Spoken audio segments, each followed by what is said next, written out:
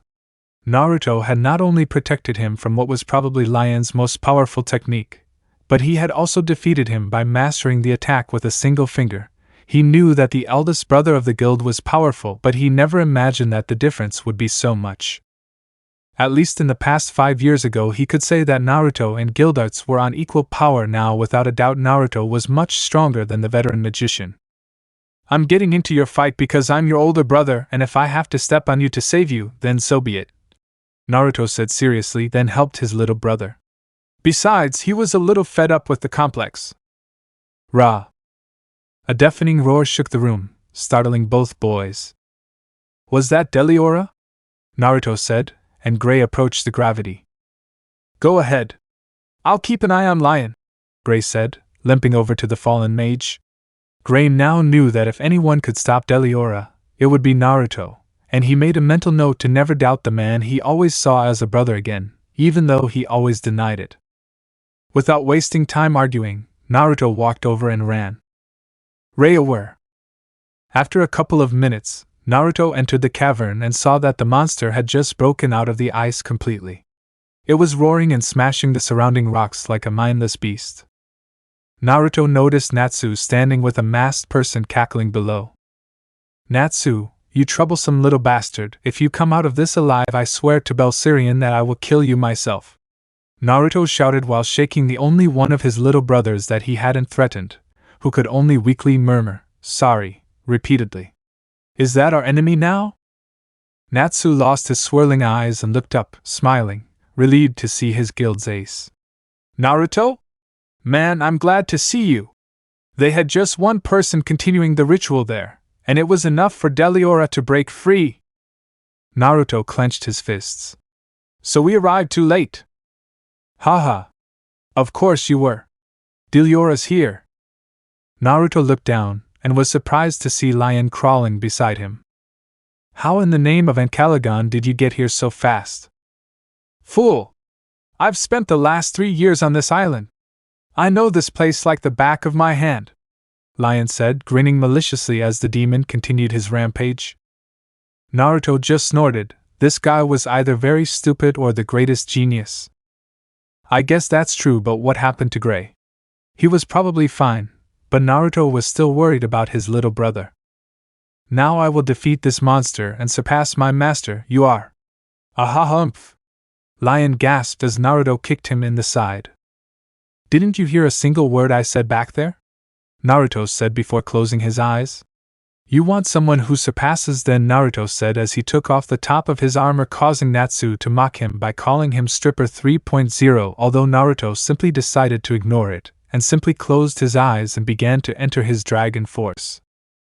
By now, Deliora had noticed them and slowly began walking towards them. Few damn seas! Don't ruin this moment for me, Lion shouted before paling. When Naruto opened his eyes again, he saw Deliora's massive fist heading towards him. I will dare you to someone to surpass dragon strength, he shouted and sang, causing his body to change at a surprising speed. His golden scales appeared all over his body, leaving only his face, pectorals and abs. His hands were now claws and his hair was now spiky. In addition to that, his marks turned crimson. Meanwhile with Gray. I can't believe I lost that idiot, Gray said as he limped toward the cave where Deliora was being kept. But the moment he entered the cave, Gray's eyes widened as he was forced to jump out of the way to avoid being crushed. Shock!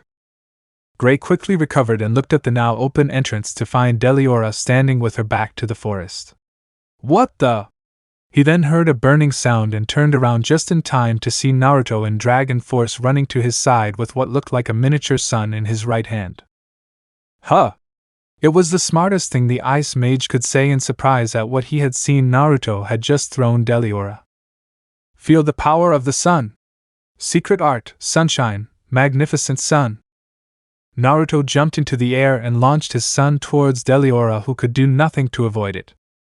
Gray watched in amazement as the technique struck down the demon responsible for destroying his home village. He saw millions upon millions of tiny golden flames slowly burn away the demon cell by cell, leaving nothing behind. That man, what's his name? Gray looked to his left and saw Lion leaning against a rock, but something seemed different about him. Lion no longer had a lost look in his eyes, as if he had found a new purpose. Gray chirped as Natsu ran past them and jumped on the Wizard Saint's back, cheering at the completion of his first S-class mission, clearly forgetting that the blonde came to hunt them down and bring them back to the guild where he could punish them. But Naruto simply shook him off and started shaking him as he went back to scolding him for being such an idiot and reckless, all of this being seen by Gray, who simply heard me. Naruto Mikazuki, the Fairy King. That's all Gray said with a smile. Time jump. Oh yeah, it's finally over, Natsu shouted happily, raising his arms. Yes, sir, Happy said, imitating his friend. I really didn't know for a moment what was going to happen to us, but was amazing, Lucy said, relieved. Natsu kept jumping for joy. We managed to complete an S-class mission. Do you think we can go to the second floor now? The Star Mage asked excitedly, but her bursts of joy were interrupted when she received dark looks from the two S-class mages and the A-class mage. Oh, that's right, we're going to be punished. The poor blonde began to tremble in fear. Natsu, to begin with, things don't work like that. You must pass the damn exam, and as the second one who killed Deliora was me, who defeated Lion and his henchman was us. Yes, they defeated the dog boy, the lasher eyebrows and the less adorable and pink-haired Juvia. But that doesn't make them Class S by Ankalagon. If we hadn't arrived, most likely all four would be dead right now, the blonde told them with his arms crossed. Besides, the real goal of the mission wasn't to free the island's people from their curse. This time it was Urza. But Deliora is dead, so that doesn't stop the curse? Lucy asks, confused. No, Deliora isn't to blame for what's happening to them, it's the moon drip, the blonde said, turning to look at the moon. But if we destroy the moon, wouldn't your mother die? Lucy asked, worried and terrified just an hour ago. Naruto had said that his mother was his strongest emotional pillar, and he was willing to kill her to fulfill a mission. Who told you that stupidity? My mother gets her power from the moon, that's true, but the moon existed before she was born and it will continue to exist when she eventually dies. Naruto said with a flat look, causing Lucy to turn to see Natsu and Gray, who were whistling, giving her a sense that it was an excuse to not feel weak for not being able to destroy the moon. Those idiots, Lucy thought, earning a laugh from the mind-reading wizard. Then let's hurry up and go heal them, Natsu said with a smile, high-fiving Happy, evidently wanting to avoid the blonde's wrath. But how? Hey Lion! Gray turned to see his friend, who was sitting next to a rock. Let me tell you, I don't know, and I have some doubts about how the moon dripping affects the villagers. The silver-haired man is serious. Wait, are you trying to say this isn't your fault? Natsu asked, annoyed. Think about it, we've been under the same light for 3 years, and our bodies haven't changed. Lion explains why he's hesitant. You're right, exclaims Lucia. Be careful, those villagers are hiding something. Well, that's your guild's business. Lion warned them, then tried to leave, ignoring the fact that Naruto wouldn't let him go so easily. Oh, don't even dream about it. My friend is the first god of Ishgar. I am placing you, Lion Vastia, and your entourage under official arrest, since you already have a nice stay in a magical age prison waiting for you, said Naruto, who had locked Lion and his entourage in a crystal prison. What are you carrying? Let's see, said Naruto as he took out a notebook where he had written down all of Lion's crimes and then began to list them, causing the ice mage to pale. He knew he had broken several laws, but he didn't expect so many, and who in their right mind thought it was a good idea to pass a law that made it illegal to have his hairstyle?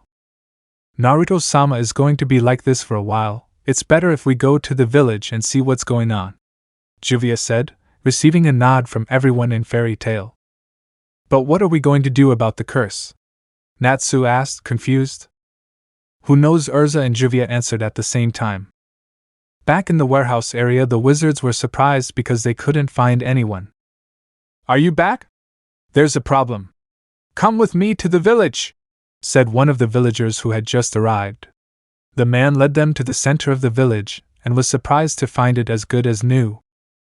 But what happened? Lucy asked in surprise. The village was destroyed yesterday, said Happy, flying behind the blonde. I thought it was destroyed yesterday. Natsu was punching the wall of a house. It's like time has been reversed. And they expected a magical counselor with the time arc to leave this place destroyed, said a newly arrived Naruto, drawing everyone's attention. What do you mean, Naruto? Urza asked, more than confused. Arc of Time is a lost magic that allows one to rewind or accelerate the time of organic objects belonging to Alter Milkovich, a member of the Magic Council who had been tracking Lion for a year and a half. She explained what she knew of the magic of her fifth lover and personal spy, which had found and arrested him when Lion's crime list surpassed 100, much to the delight of Lion and his entourage, who claimed that Naruto was a monster. Milkovich! Gray thought. That was his teacher's name. Let me guess, he needed a witness to attack him without losing his prestige and credibility because of that man, and what better witness than the first wizard saint? Urza said, venomously adding the "that man" part. Basically, now with your permission there will be a trial against Lion, and I must see what evidence I can gather to prevent him from spending the rest of his life in jail. Come on, Juvia, I'll need some help. Urza watches the idiots, Naruto said, receiving a feeling from Juvia and Urza, and then disappeared into the forest with the lively blue-haired girl. However, wizards, when do you plan to destroy the moon? The demon man asked desperately. Destroying the moon will be an easy task, Urza said, approaching with her arms crossed, drawing everyone's attention. Little did they know that the eye her boyfriend gave her also gave her a huge power boost. Hey, and he just says that like it's nothing? Gray said, a little surprised by his teammate's statement. Yeah, well, she's Naruto's girlfriend. I guess that gives her a little confidence in her own strength. Happy said, flying to the side of the brunette, but unknowingly hit something in the chest of the blonde next to him, something that was noticed by Urza. But it didn't matter, she would talk to the blonde later. Now she had a theory to test. However, there's something I want to confirm. Could you please gather everyone together? The redhead asked the old man. In no time, all the villagers were gathered in front of the Magi.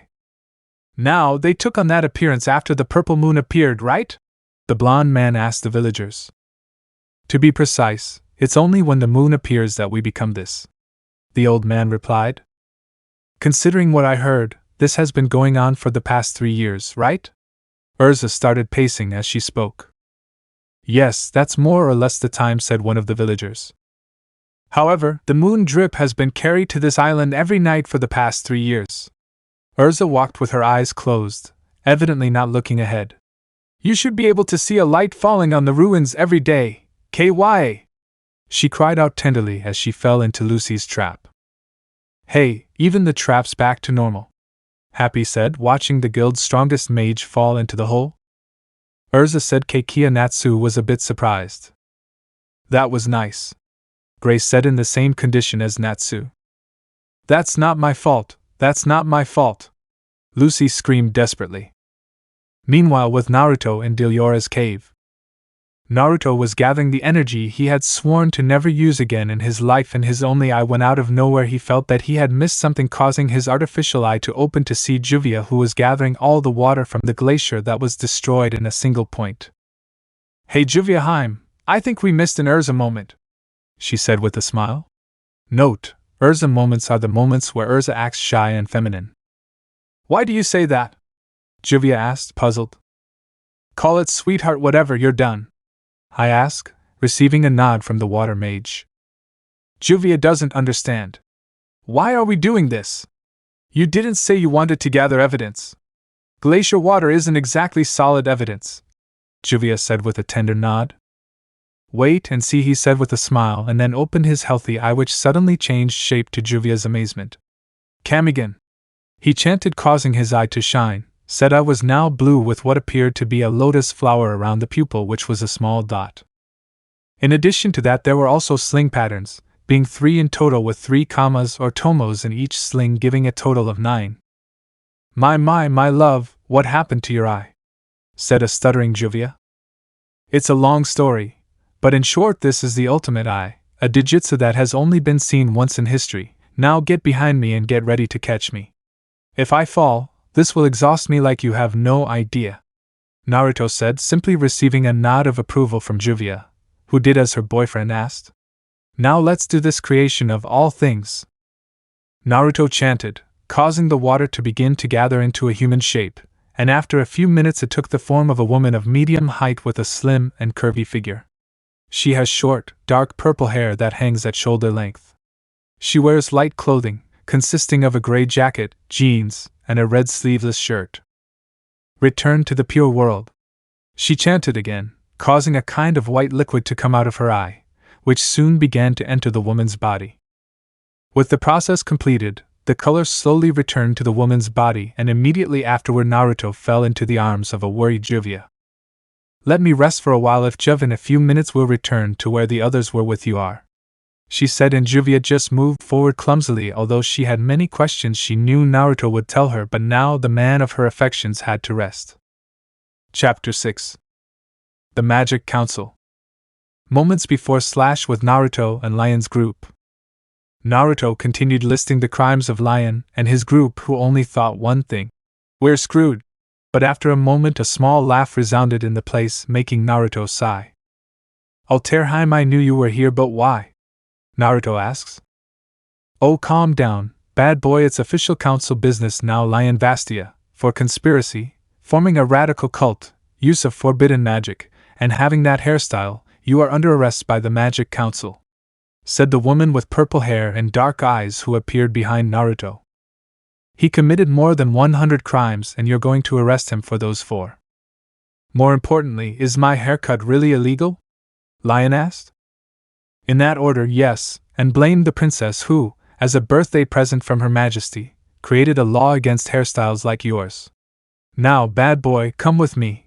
We need to talk privately about what happened in the forest with the masked ninjas. Altair said as she dragged Naruto a good 300 meters away from where Lion and company were, causing them to sigh in relief. With Altair and Naruto once they were both at a safe distance to talk without Lion and company hearing, Altair decided to start the conversation with the important question. Who's this Danzo? I asked, causing Naruto to sigh as he combed his hair with his right hand. Shimura Danzo, or the Old War Hawk, is one of the 3 elders of the Konoha Council. He lives by the philosophy of for the glory of Konoha, according to the information my mother gave me about the nations. The guy runs the underworld, pulling the strings, creating conflicts between nations that only benefit his twisted image of a superior Konoha. Naruto explained, but still didn't solve the mystery of the time magician. What do they have to do with you? I asked again, this time being more specific about the type of answer I wanted. My mom said the guy wanted Kushina to be some kind of living weapon, and when that didn't work he tried it with Mito, and it failed too. She said before letting out a giggle that earned a raised eyebrow from Altair. Do you find creating human weapons fun? His method rather. Ichibi, Nibi, Sanbai, Yambi, Gobi, Rokubi, Nanabi, Hachibi, and Kyubi, the 9 children of Hagoromo Otsutsuki, I believe from. I want the abridged version, Altair said curtly, causing Naruto to develop a depressive aura as he muttered things about mean women who don't appreciate history. It doesn't matter, the 9 are the incarnation of hatred itself. Kyubi, who is literally a being of pure hatred and the only biju that cannot be sealed in something non-living. Do you know why? He asked, causing Altair to summon her orb. She adored Naruto but hated it when he went off on a tangent. His hearing is so pure that it requires a strong will to repress it and prevent it from being released. Danzo's method is based on removing the emotions of his soldiers. Naruto Mikazuki, tell me in 25 words or less, or I'll send you to the super-developed lizard you call mother. But my mother isn't dead. If her host has no emotions, Kyubi would break free and destroy everything in its path. That's the funny thing. He basically wants to create his own destruction with the idea that it will bring him glory, she said expressionlessly, and Naruto only approached, causing Altair to snort. Okay, I understand that much, but what the hell does that have to do with you? 6 months and a week ago I had an encounter with Jiraiya of the Sannin. I guess he informed the Leaf Council about who I am and my power, and Danzo must have asked for Anbu to be sent to capture me and re-educate me as if they were some kind of lapdog. When they rejected him, he had to take matters into his own hands and sent his personal army to hunt me down. He said disinterestedly it's not like the root would be a threat to him, or any of the magi in his guild. After all, the strongest roots are at most at the level of a Chunin equivalent to a rune knight, and Natsu could easily handle 100 of them alone. Naruto, I know that for you, who was raised with the idea of you are the king, you are invincible. It doesn't affect you, but this is a political issue that could put the peaceful life of the kingdom at risk.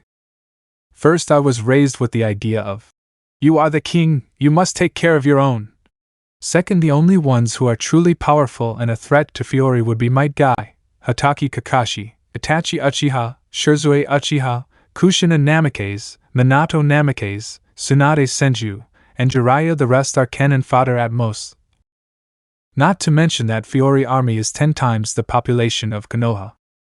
Seriously, where do you get your information? She asked, causing Naruto to shrug before answering. You're not ready to know a lot of things.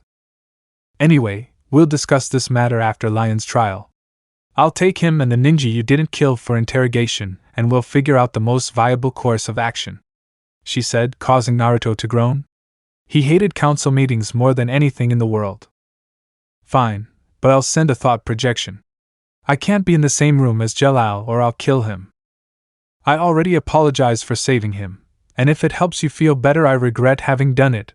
The resentful emo Avenger is even more vengeful than when he was a child, he said, recording all of Jalal's psychotic plans to get revenge on Naruto, which would make the Uchiha feel proud. Anyway, I'll go with the others. I'll leave the rest to you, he said, then kissed Altair on the lips before heading towards the village. Oh, by the way, Mirdi wants to spend that father-daughter afternoon you promised her, Altair shouted. I won't be doing missions for a long time. Send her whenever you want, he said from a distance. current time/Deliora Cave. Naruto had been out of circulation for about 20 minutes and was finally waking up, and with a loud yawn he had opened his eyes and could see that he found himself in Juvia's lap, who was stroking his hair. "How long have I been gone, Haim?" he asked, rubbing his eye. "About 20 minutes, but what did you do?" the rain lady replied and asked. "I'll tell you when we're home with Miraheim, Urzaheim, and Kanaheim," Naruto said as he stood up and then approached Uar and carried her bridal style, not before confirming her pulse and breathing. Later on Naruto's ship. Naruto found himself lying on one of the ship's beds as he watched Gray cry while hugging Uar's sleeping body, while Urza and Lucy looked at him in disbelief before the story he told them. "Let me see if I understand. While they were looking for evidence to help reduce Lion's sentence, you accidentally read some strange writing on the wall that reversed the UR spell and brought her back as the day she died thanks to the little ice that was left, and with your DS magic from the Emperor of Heaven you rebuilt her body." Urza summarized, and Naruto, only ascending. "Naruto, I love you and you know it, but you have very strange adventures," Urza said with a smile, causing Lucy's mouth to drop to the floor. Urza had just admitted that she loved Naruto. Yes, I know, but tell me what happened after we left," Naruto asked, only for Urza to be interrupted before starting when Juvia entered the room. "I set the course to the port of Harjin, and I have tied Natsu-san and Happy-san to the top of the mast as you asked me, my love," Juvia said, to which Naruto just approached, and then saw Urza giving her a sense that she could speak, but "Excuse me, I know it's none of my business, but Naruto-san goes out with both of them at the same time?" Lucy asked. "Polygamy is perfectly legal in Fiori, and we have no problems with it. He wants all four of us equally," Urza said, to which Naruto just dreamed while thinking one thing. "Actually, there are 5. Anyway, after you left, I behaved dignified and sure of myself as I always have," he said, causing Lucy to blush a little, recording the very feminine scene of Urza falling into one of his traps, something that was noticed by Naruto, who read her mind and surprisingly a little and decided to make fun of his redhead girlfriend a little. "Then my warrior princess had an Urza moment," he said, causing Urza to blush at Lucy's incredulous gaze. "But well, you see, it took me by surprise, and well, despite everything I am a girl," so she said, preventing her stuttering as best she could. "Calm down, I just bothered you a little," he said, causing her to glare at him. "Anyway, after my moment, Urza, I finally deduced that we should destroy the moon, so with my giant armor and my strongest spear I propelled myself, and although I did not destroy the moon, I did manage to break the spell that altered the memories of the villagers," Urza concluded with a smile. "Well, good for you. Now let's get some sleep. Today was not the most peaceful day. Let's say I had to face something from my past, and I revived a very important woman for one of my little brothers. Honestly, I want to rest before docking and returning home," Naruto said, then got into a more comfortable position. "You're right, Lucy. Could you watch that we don't crash into anything? I trust Juvia, but not the sea," Urza kindly asked the blonde. "Trust me, I won't let you down again," Lucia said. "I hope so. Wake us up in about 4 hours, or so to speak," and Lucy assented. With that settled, Urza grunted when she saw Juvia on her side of the bed, Naruto's right, then sighed and took her left side. Not that she cared, but she was used to taking the blonde's right side. Harjin Port / the next morning. After a long boat trip, especially for Natsu, the group of fairy tale wizards find themselves walking through the streets of Harjin to take the next train to Magnolia with their new member just woken up and disoriented. Recapping what they told me, after I was sealed along with Deliora Gray became an emo stripper who joined Fairy Tail, my other student Lion became obsessed with surpassing me and tried to revive Deliora to kill a monster that I couldn't kill, but the gentleman did not obey the laws of nature. He gave him a one-sided beating and killed Deliora as if it were nothing. Then, while looking for evidence to help Lion with his trial for committing 4 crimes, one of which was a nonsense related to a hairstyle, the same gentleman did not obey the laws of nature, accidentally found a spell that brought me back, and using its power restored my body to allow me a life. You are making a summary of what they told her when she woke up on the ship with Gray with tears drying in her eyes and half naked hugging her. Yes, that would basically be what happened, Naruto said calmly. You break the laws of nature and magic and act like it's no big deal, Uar said with a flat look. What I don't understand is why you want to help Lion. Because I know what it feels like to lose someone you love without being able to do anything, he said seriously. Not to mention I'm bored, and that seemed entertaining. That last one killed the serious moment. You are, without a doubt, the strangest man I've ever met, Yuar declared. So what will teacher Yuar do now? Gray asked. Honestly, I don't know. It's not like I have much to do.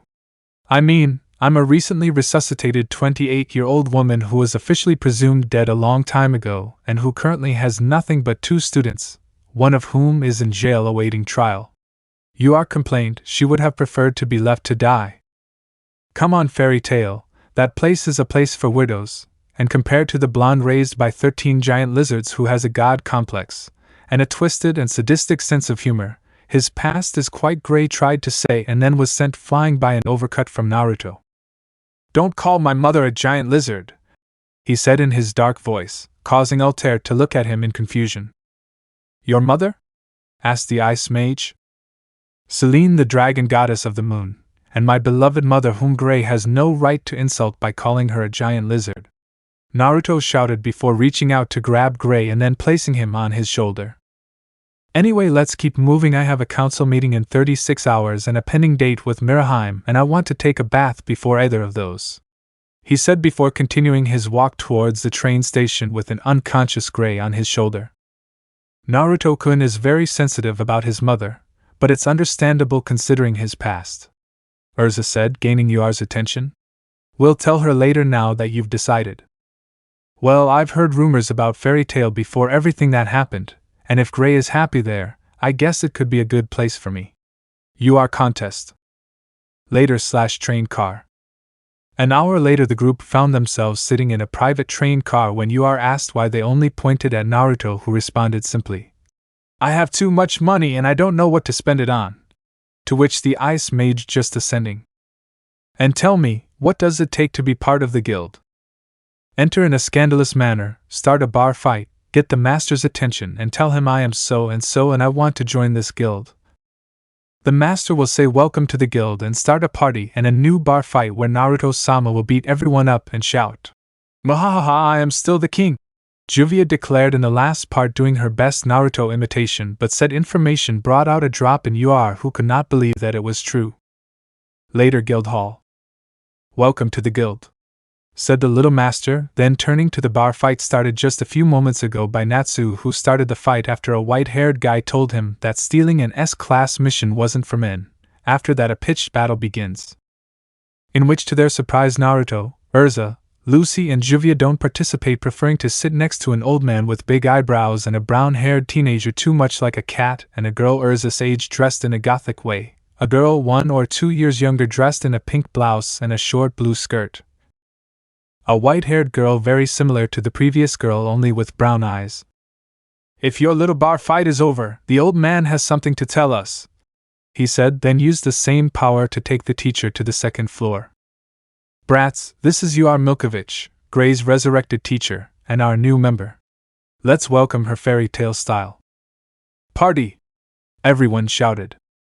90 minutes later.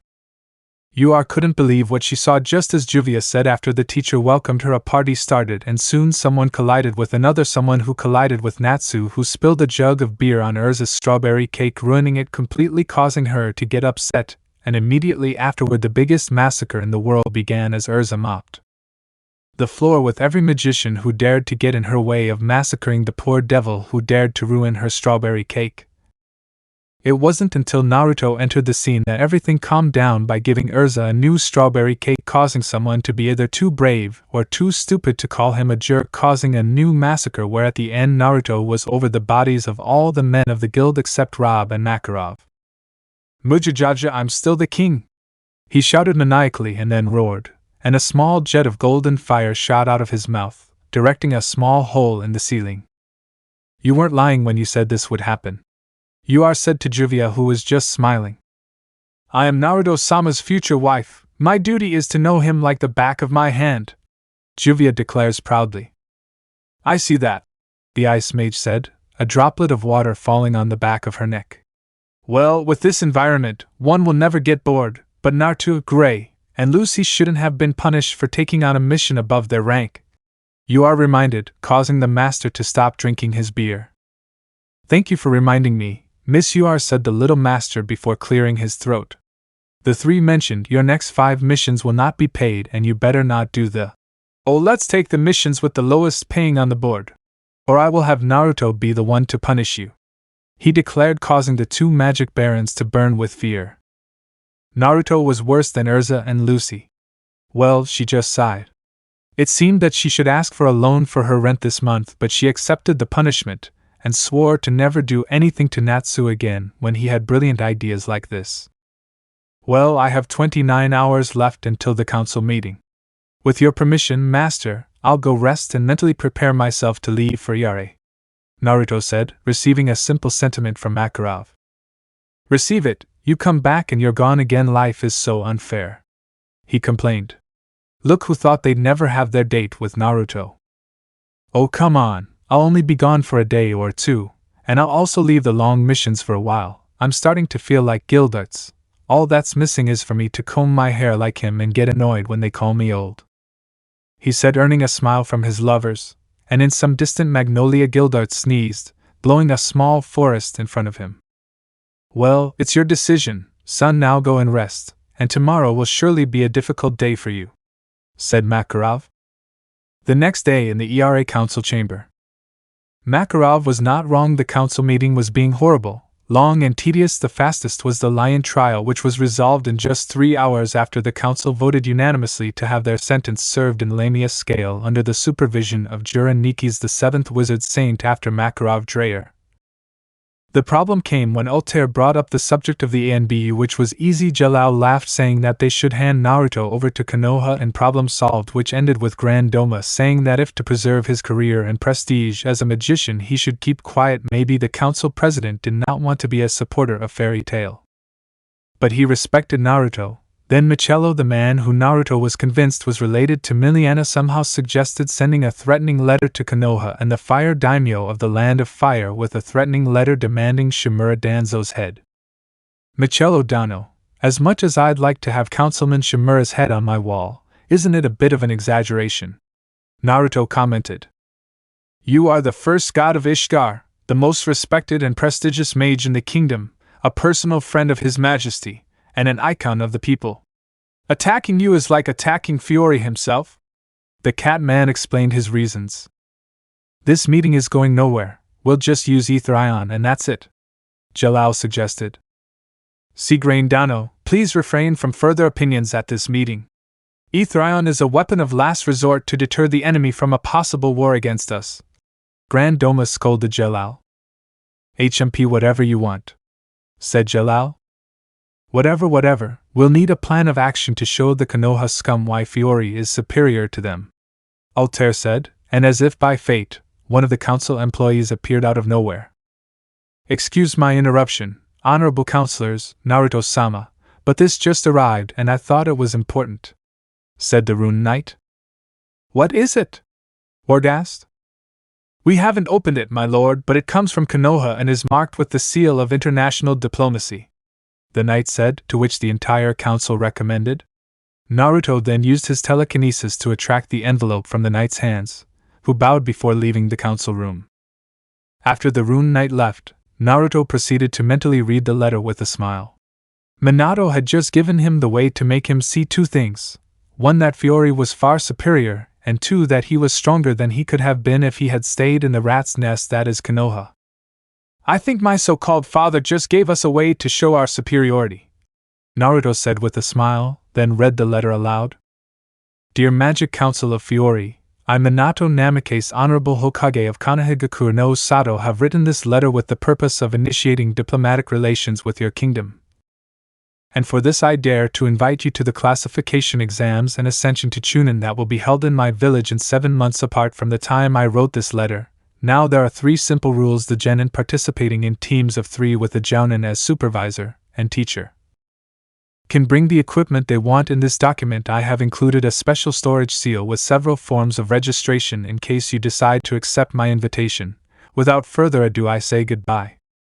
Are you 100% sure that man who fathered you doesn't seem very bright? Grand Doma commented, unaware of the fact that Minato hadn't sent Danzo to make his move. Don't worry, Grand Domodano. My intelligence comes from my brother, King Ghidorah, who is considered the smartest dragon of all. That man only has my hair and nothing else. Naruto responded calmly. Leaving aside your obvious family problem, for the first time I agree with you on something, and that is that man Minato gave us a way to demonstrate Fiori's superiority. Jalal said, causing everyone to see him and Naruto to want to comment something, but he fell off. It was not the time to make the joke Simon would laugh when he was back home. Leaving aside the possible apocalypse that could be caused because these two are in agreement, how many teams will we send and who will be on them? Altair asked. I have 3 cute and adorable students right now. Their names are Sting, Rogue and Yukino. In 6 months they will be at the level of a Class B magician. My adoptive brother Sho is a Class B magician and is the right age to pretend to be a genin. Naruto commented, receiving a nod from the entire council. My adopted daughter Mirdi is very strong too. I would say she is close to Class C. With some training she would reach the level of a Class B or even a magician. With that, we should have a team with 2 members, but we need 1 more member for the second team and someone to pretend to be their sensei. Grand Doma comment. There is no deadline to respond, and if necessary our messengers are so fast that they could arrive in Konoha 2 weeks before the Chunin exam. For now I suggest we look for candidates, while in the meantime I will train my students, and Altair Dano's daughter, to make sure they are ready, said Naruto, to which everyone nodded, agreeing with the plan. Chapter 7. Confusion. It had been about 3 weeks since Naruto returned from Iare, and since then a lot of things had happened. The first, Mira finally got her date after, in her words, 5 damn years of waiting. The date was pretty normal. They watched a movie. Naruto beat up an idiot who tried to make a pass at his girl. They went to dinner, and somehow Naruto didn't understand. Mira managed to get him drunk enough to sleep with him, claiming the future Dragon King's first time. And if it weren't for the fact that he couldn't remember how the hell it happened, Naruto was sure that he would be happy, although of course she broke her promise that Urza would be the first. And when she found out, well, Naruto had to sleep with one eye open for fear of being raped by the redhead. Another thing that happened was the appearance of Altair and Mirdi in the guild, so Naruto could begin Mirdi's training, and this caused the problem that Naruto currently has, because when Uar and Altair saw each other, Uar cried with joy, and it turned out that her daughter was alive, but that joy was not difficult because Altair tried to kill Uar, and thanks to the quick intervention of Naruto and the master they managed to stop her. After that, Naruto had to act as judge in an improvised trial to resolve the past of mother and daughter, and after 3 days where with different means of interrogation, including the telepathy of a friend of the master and a memory lacrima that Naruto obtained in a way that many thought was not very legal, it was revealed that Uar did not abandon Altair in the laboratory but was deceived when the lead scientist told her that her daughter had died, and due to the pain and immediate depression she ran away from the place without looking back. After that, Altair decided to give her mother a chance at a mother-daughter relationship. Awkward was the key word for this, the excess of love that Uar tried to give Altair. The coldness and clumsiness with which she returned it, or tried to do so. On the good side, Mirdi was being spoiled by her grandmother. On the bad side, Naruto almost died at the hands of his harem when Mirdi called him dad. Fortunately, after Mirdi said that the relationship was adoptive, things calmed down, and Naruto only had 3 broken bones and a black eye that disappeared at the end of the day. But he also took something from this, and that was a doubt. He really hated someone from his past in Konoha. When he thought about each and every one of his past people, he came to a conclusion. Tsunade did not hate her, but she did not want her in her life. Same case with Jiraiya.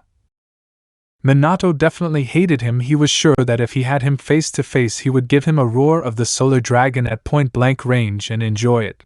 Kushina also hated her, but her principles prevented her from killing women and children, so she would not attack her to death. Kakashi really did not know him, so he had no problems with him as long as he did not try anything against him. One by one he went through each person in Konoha. There were a few who he appreciated, like the 3rd Hokage, who encouraged him, telling him that things would get better someday. He was right if they did, although he was sure not in the way the old man thought. The Ichiraku, who gave him food and a place to sleep when his parents forgot about him and left him out of the house. Without a doubt, Naruto appreciated them very much, with Tsuchi being his first father figure, Rob being the second, and I am his first sister figure, and the last person he appreciated was the hardworking genius guy.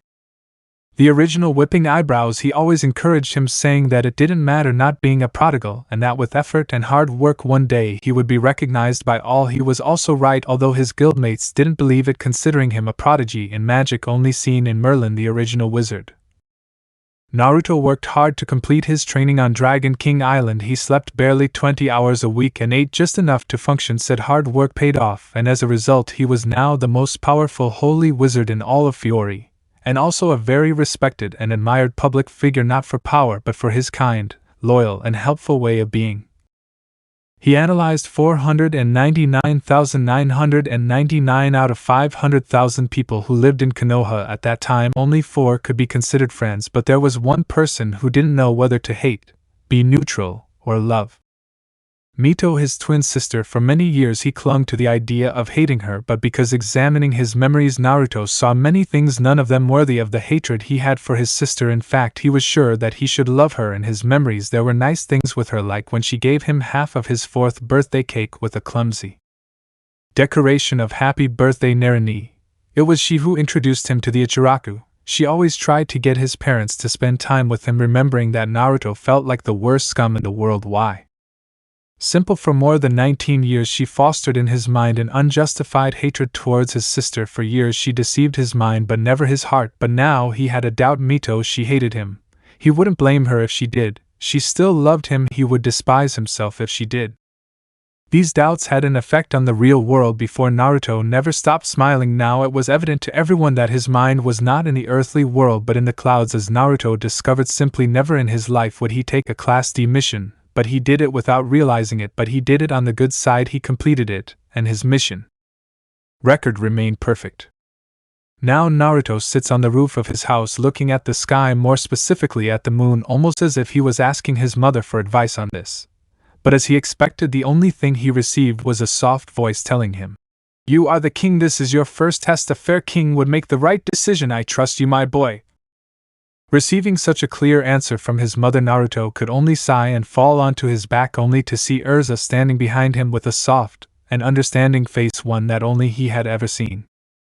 "Naruto-kun, you've been acting really weird. May I know what's wrong?" I asked, then sat down next to her boyfriend. "I'm confused," I speak in a muffled voice, confusing Urza. "The matter with you are an Altair made me think about many things. I thought about my past, and of all the people in Konoha. I can tell you there's one I don't quite know how to feel." "Isn't your sister true?" Urza asked. "How do you?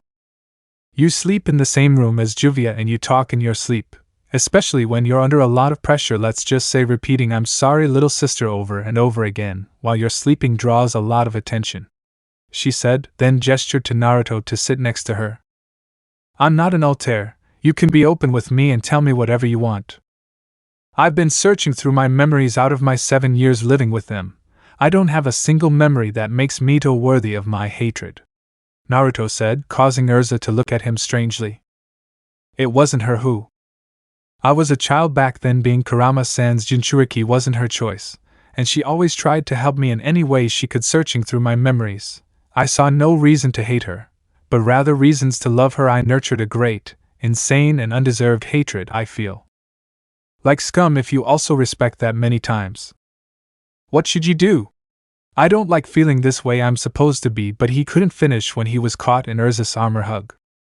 "You're not a god. You can't be perfect. You're a human after all," the redhead said while stroking Naruto's blonde head.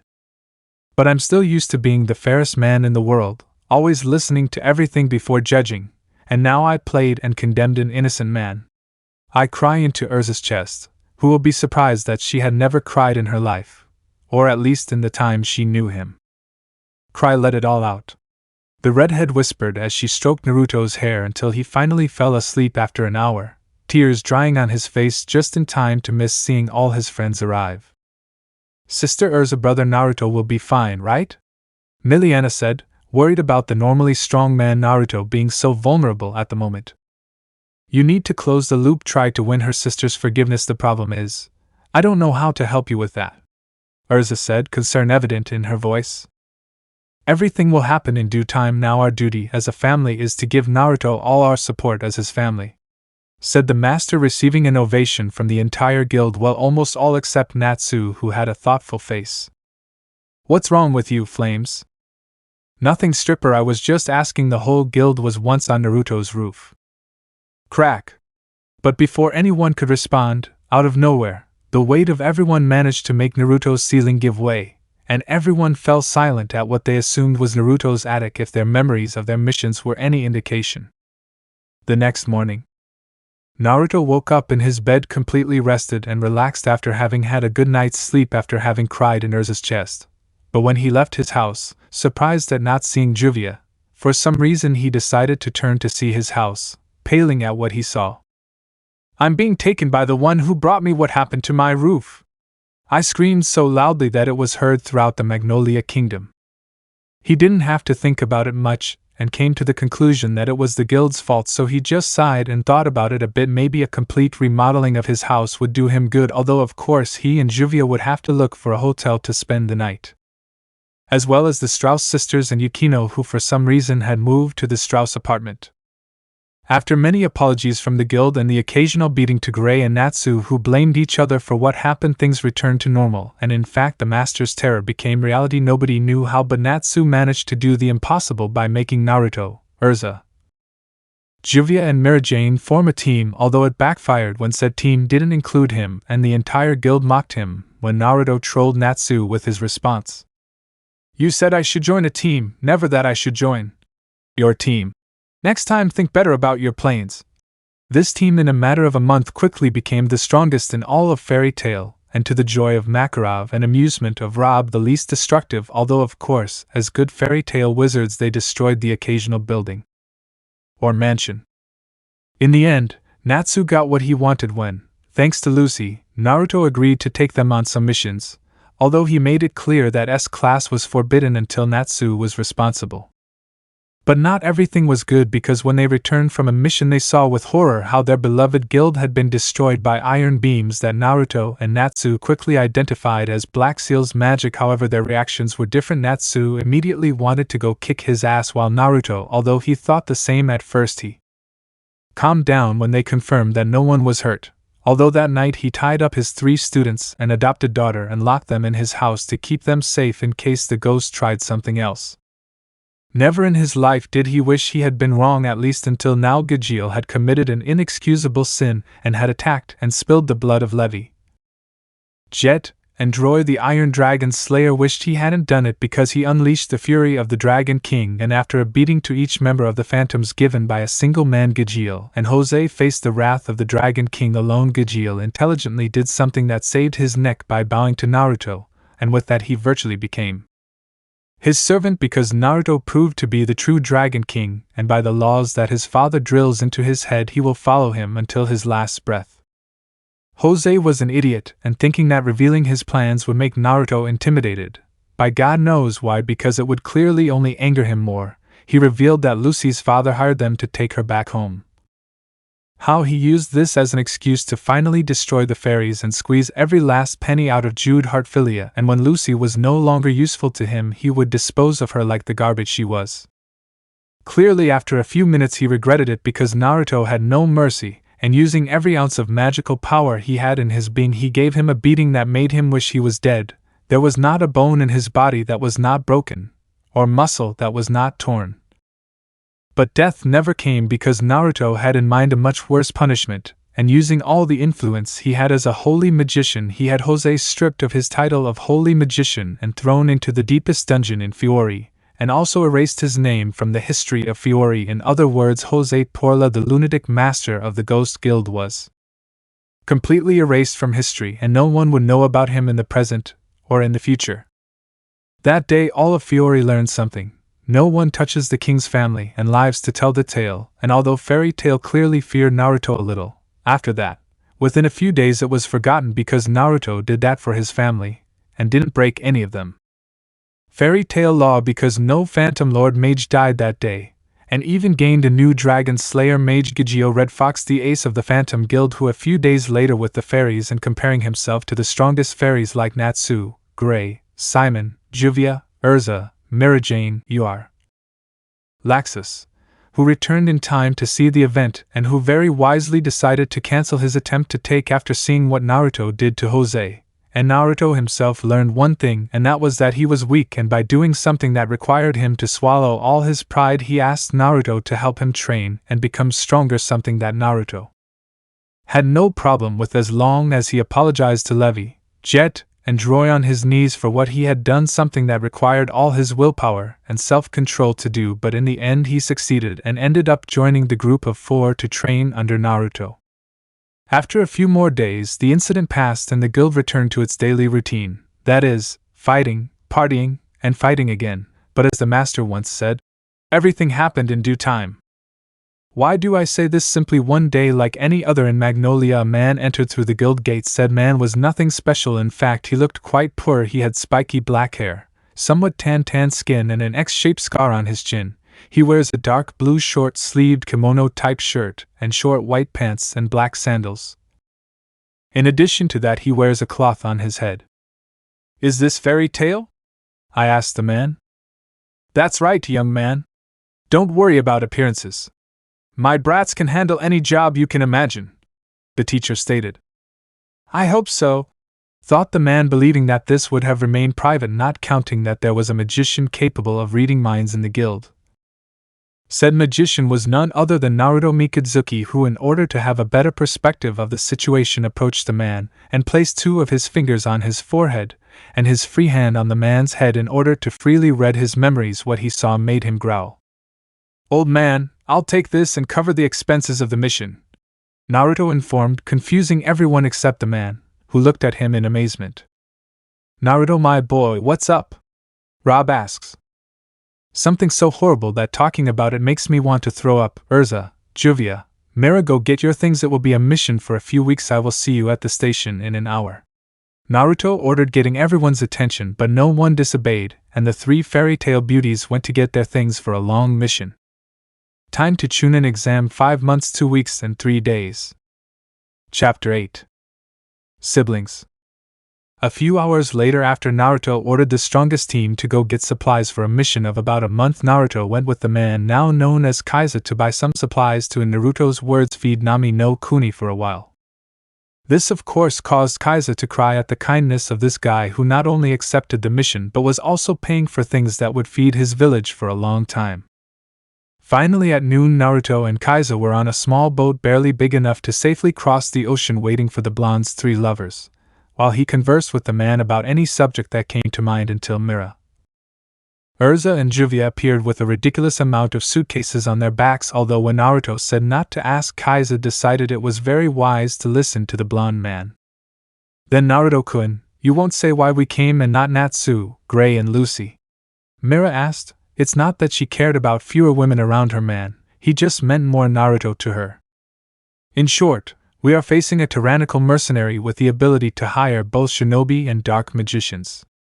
If you'd like, I can give you more details about the mission, Kaiza offered, to which the girls nodded.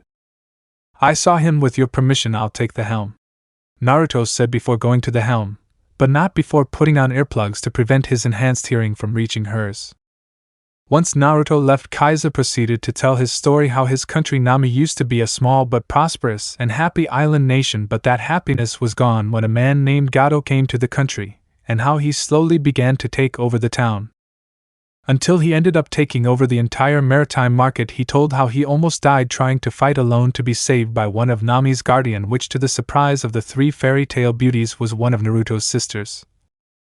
More specifically, Amuri, if the descriptions Naruto gave them were correct, since there weren't many dragons alive today, and especially not 90-meter ones and with coral instead of scales. Which brought him to Fiori, where he spent 2 years working as a humble fisherman on a fishing boat to gather enough money in hopes of being able to pay off a guild strong enough to help his country. This story made the 3 beauties sympathize with the man. He could have forgotten his country and continued his life here in Fiori, but that wasn't Kaiza's job. He worked hard to help his people, especially his little son Inari. If the man were a magician, he would undoubtedly be a fairy by heart. I can see without a doubt that your country is in trouble. Don't worry, we'll take care of everything and you can return to your family, Urza declared. But how far is Nami from Fiori? I mean, she's in the elemental nations, Juvia asked. At the speed the blonde is taking us, I'd say a few days. Well, in 3 days we will have enough time to think of a plan that with 7 will go well, said Mira, receiving a nod from the other two, Mattis and Kaisa. They are fairy tale, their plans can never and will never go well. And by the way, the blonde's name is Mikadzuki Naruto. I am Mira Jane Strauss. The one in blue is Juvia Loxer and the one is Urza Scarlet. This caused Kaisa's jaw to drop and hit the ground. He may not be from Fiori, but he would be an idiot if he didn't know about these. Juvia Loxer, or Mizu no Megami, goddess of water, a magician on the verge of the S-class and who is said to be able to summon rain even in the driest desert. She would undoubtedly be seen as a deity, and would be worshipped as such in Suna. Mara Jane Strauss alias Majin, the demon, a magician capable of subduing and using the strength of demons that can turn cities to ashes in a movement. Urza Scarlet alias Titania, the strongest woman in the Fairy Guild and an S-class magician with immense power comparable to that of the aces of her guild without reaching their level. And finally Naruto Mikadzuki, or the Dragon King, the most powerful magician in all of Fiori. When he came to Fairy Tail he hoped to have a magician like Natsu Dragneel or hopefully Elfman Strauss, but no luck made Naruto Mikadzuki want to help him, and with him 3 of the strongest magicians in the entire guild. No doubt Gato would regret what he had done to Nami and her family. 2 days later, Konoha. Minato was ordering, or rather begging, his daughter, Mito, to go as backup for his student Kakashi and his mother's student Kurinai to Nami no Kuni, something that she negotiated since the lives of the emotional Sasuke Uchiha, the crazy fangirl Sakura Haruno, and Danzo's emotionless son Sai Shimura. The arrogant pompous Hinata Hyuga and the perverted dog Kiba Inuzuka did not interest her in the slightest. She would feel sorry for Itachi. If she liked him, she did not consider him a friend, but she respected him for having a mentality that she thought was like the one her brother would have. And Shino, well, she had nothing against him, but she did not like him either. Note: Minato and Kushina are 47 years old but look 30. While Naruto and Mito are 27 years old, with Naruto looking 19 due to his rejuvenation and Mito 21 due to Uzumaki longevity, and the genin of Naruto's generation are 14.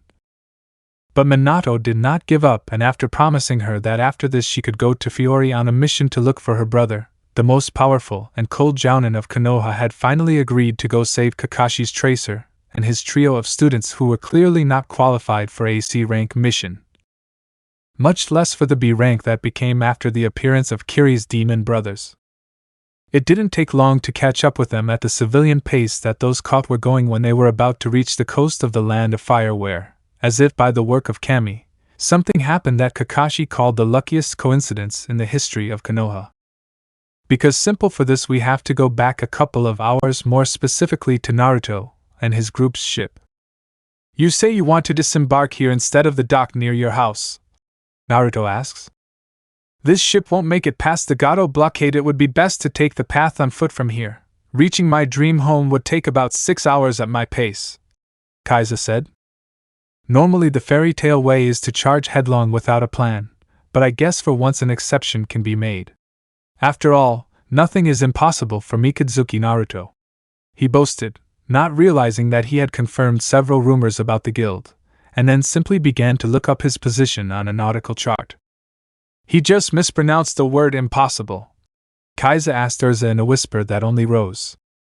Well, according to the map we should be about 10 minutes from the coast of Nami no Kuni. Prepare to disembark. Kamere-chan, we have to travel light, so I will expand your space re-equipped with some special runes that I invented while training Sting and Rogue. He said Urza was just grateful she could finally stop traveling with a ton of suitcases in tow. Who are Sting and Rogue? Kaisa asked. They are the students of my heart. Why the question? Juvia questioned. Just curious. He doesn't really talk much, he replied with a shrug. Well, he has a history with the nations, and I guess being here makes him nervous, Mira said, unintentionally revealing something she shouldn't have, but Kaisa didn't seem to care. The fact that these people, who were coming to help his people for him, could be an extremist religious sect that sacrificed people. Current time. Surprise, condition, and happiness was what old Tazuna experienced when he saw his late son-in-law get off the boat with the fairy emblem along with 3 beautiful young ladies and a blonde man, surprised at seeing that his son-in-law was still alive. Condition for knowing how he survived when a giant wave crushed him, and happiness because he was still alive, Kaisa for his part felt happy and relieved to see that the old man was alive, and apparently the old man never gave up and was building a bridge that would connect Nami to the mainland to ruin Gato's maritime monopoly. That is the stupidest plan I've ever heard in my life, Naruto and Mito said in unison, causing both of them to finally look at each other. You look familiar, do we know each other? They asked themselves, causing Kakashi and the group of fairies to facepalm each other as they both didn't realize that the other was the person they wanted to make peace with. Naruto, find, Mito, whatever basically makes you think that guy won't take over the bridge, I would if I were him.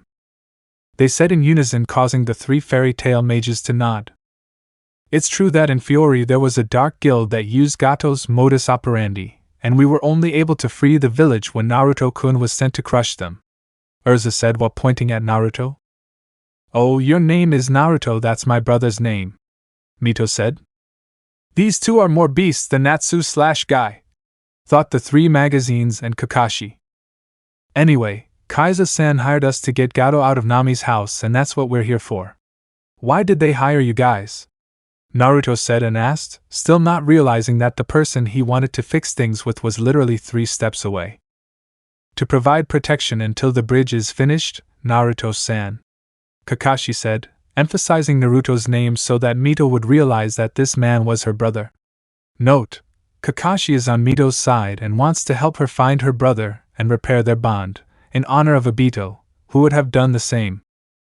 There was no need to emphasize my name so much, Hataki-san. Anyway, while you, the red-eyed woman who undresses me with her gaze, your genin, and the young lady who looks familiar but I can't identify will protect the man with the hat, whose name I don't remember or never asked, while my group and I free Nami fairy tale style.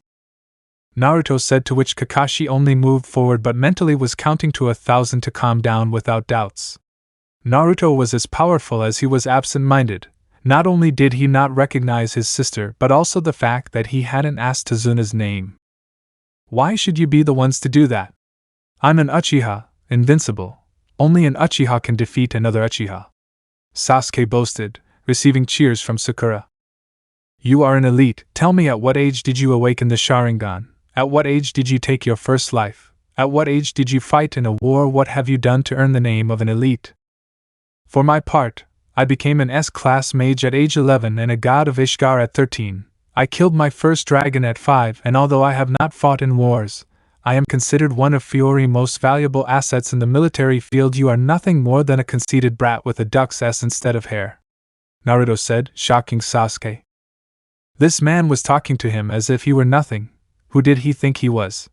He was Sasuke Uchiha, an elite of Konoha. Who do you think you are? Why would you say that to Sasuke-kun? Sakura shouted, causing Naruto's ki to hit her with all his power. Look at you, pink monkey with a terrible fashion sense. If you scream in my presence again, I'll kill you, Naruto declared with his dark voice, causing Mito's Kurama part to freak out, having recognized the Dragon King's power in Naruto, and Sakura to pee her pants, something that Naruto enjoyed too much.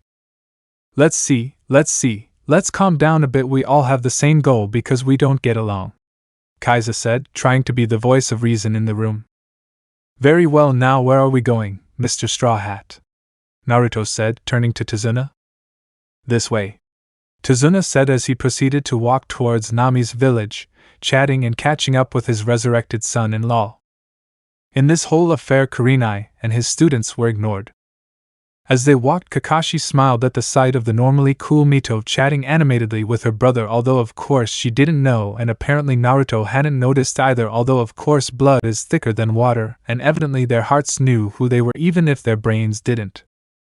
Before you ask why Naruto doesn't recognize Mito, the answer is self-defense. His mind blocks out the memories of her face to avoid feeling guilty, and Mito doesn't recognize him for the same reason. Plus, as far as she remembered, Naruto had whiskers, not fangs, and a moon. And tell me, is he happy? Kakashi asked in a whisper, but the 3 female magicians heard him perfectly and tensed. Don't worry, I'm on Naruto's side. It's not that I want to go against Minato-sensei, but I know that Konoha will never be a home for Naruto, and if he's happy in Fiori, I won't move a finger to ruin that, he informed, calming the 3 female magicians a little because there was no falsehood in his words. He's very happy in Fiori. He's a very respected and beloved man, and in Fairy Tail, he's everyone's older brother. He even faced an entire guild just to avenge 3 of our own who were treacherously attacked," Mira said. So the 4 continued talking without realizing that Naruto and Mito could hear their words, one being a slayer and the other a Jinchuriki, both possessing the best hearing in their continents. Mito was happy and terrified. Naruto, the one she had been searching for, was by her side within her reach. She could simply hug him right now and ask for his forgiveness on her knees to beg him to let her into his life and be family again.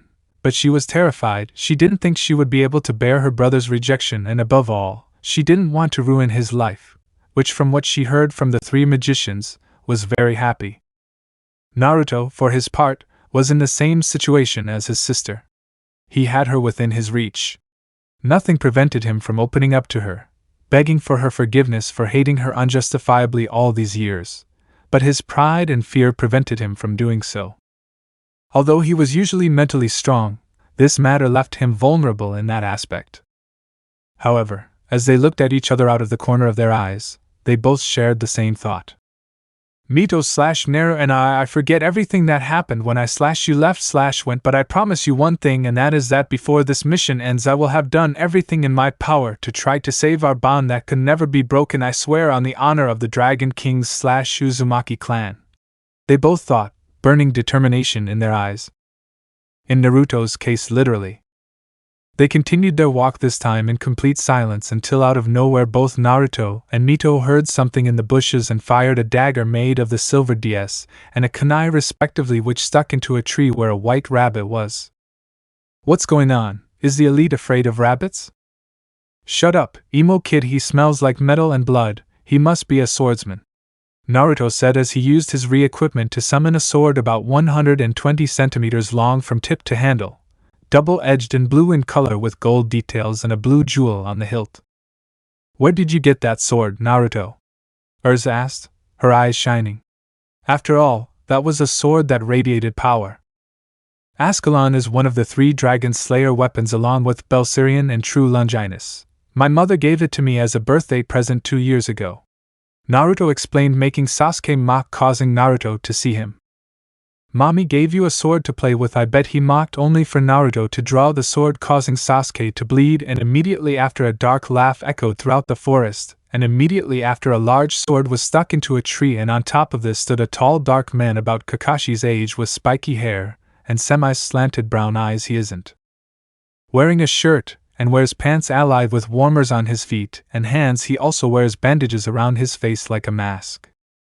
Heavens, what do they teach them in Konoha? Calling Ascalon a toy sword is an insult. That sword is so sharp that just seeing the edge can cut you, that's why it was nicknamed," the man said, causing Hinata to speak.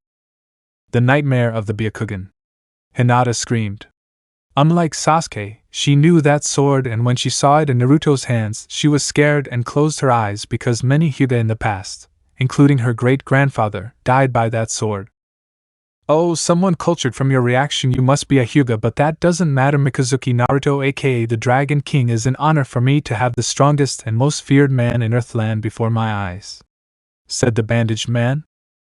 "I'd say the same, Mr. No Eyebrows, but I have no idea who you are," Naruto said as he sheathed Ascalon to rest it on his shoulder.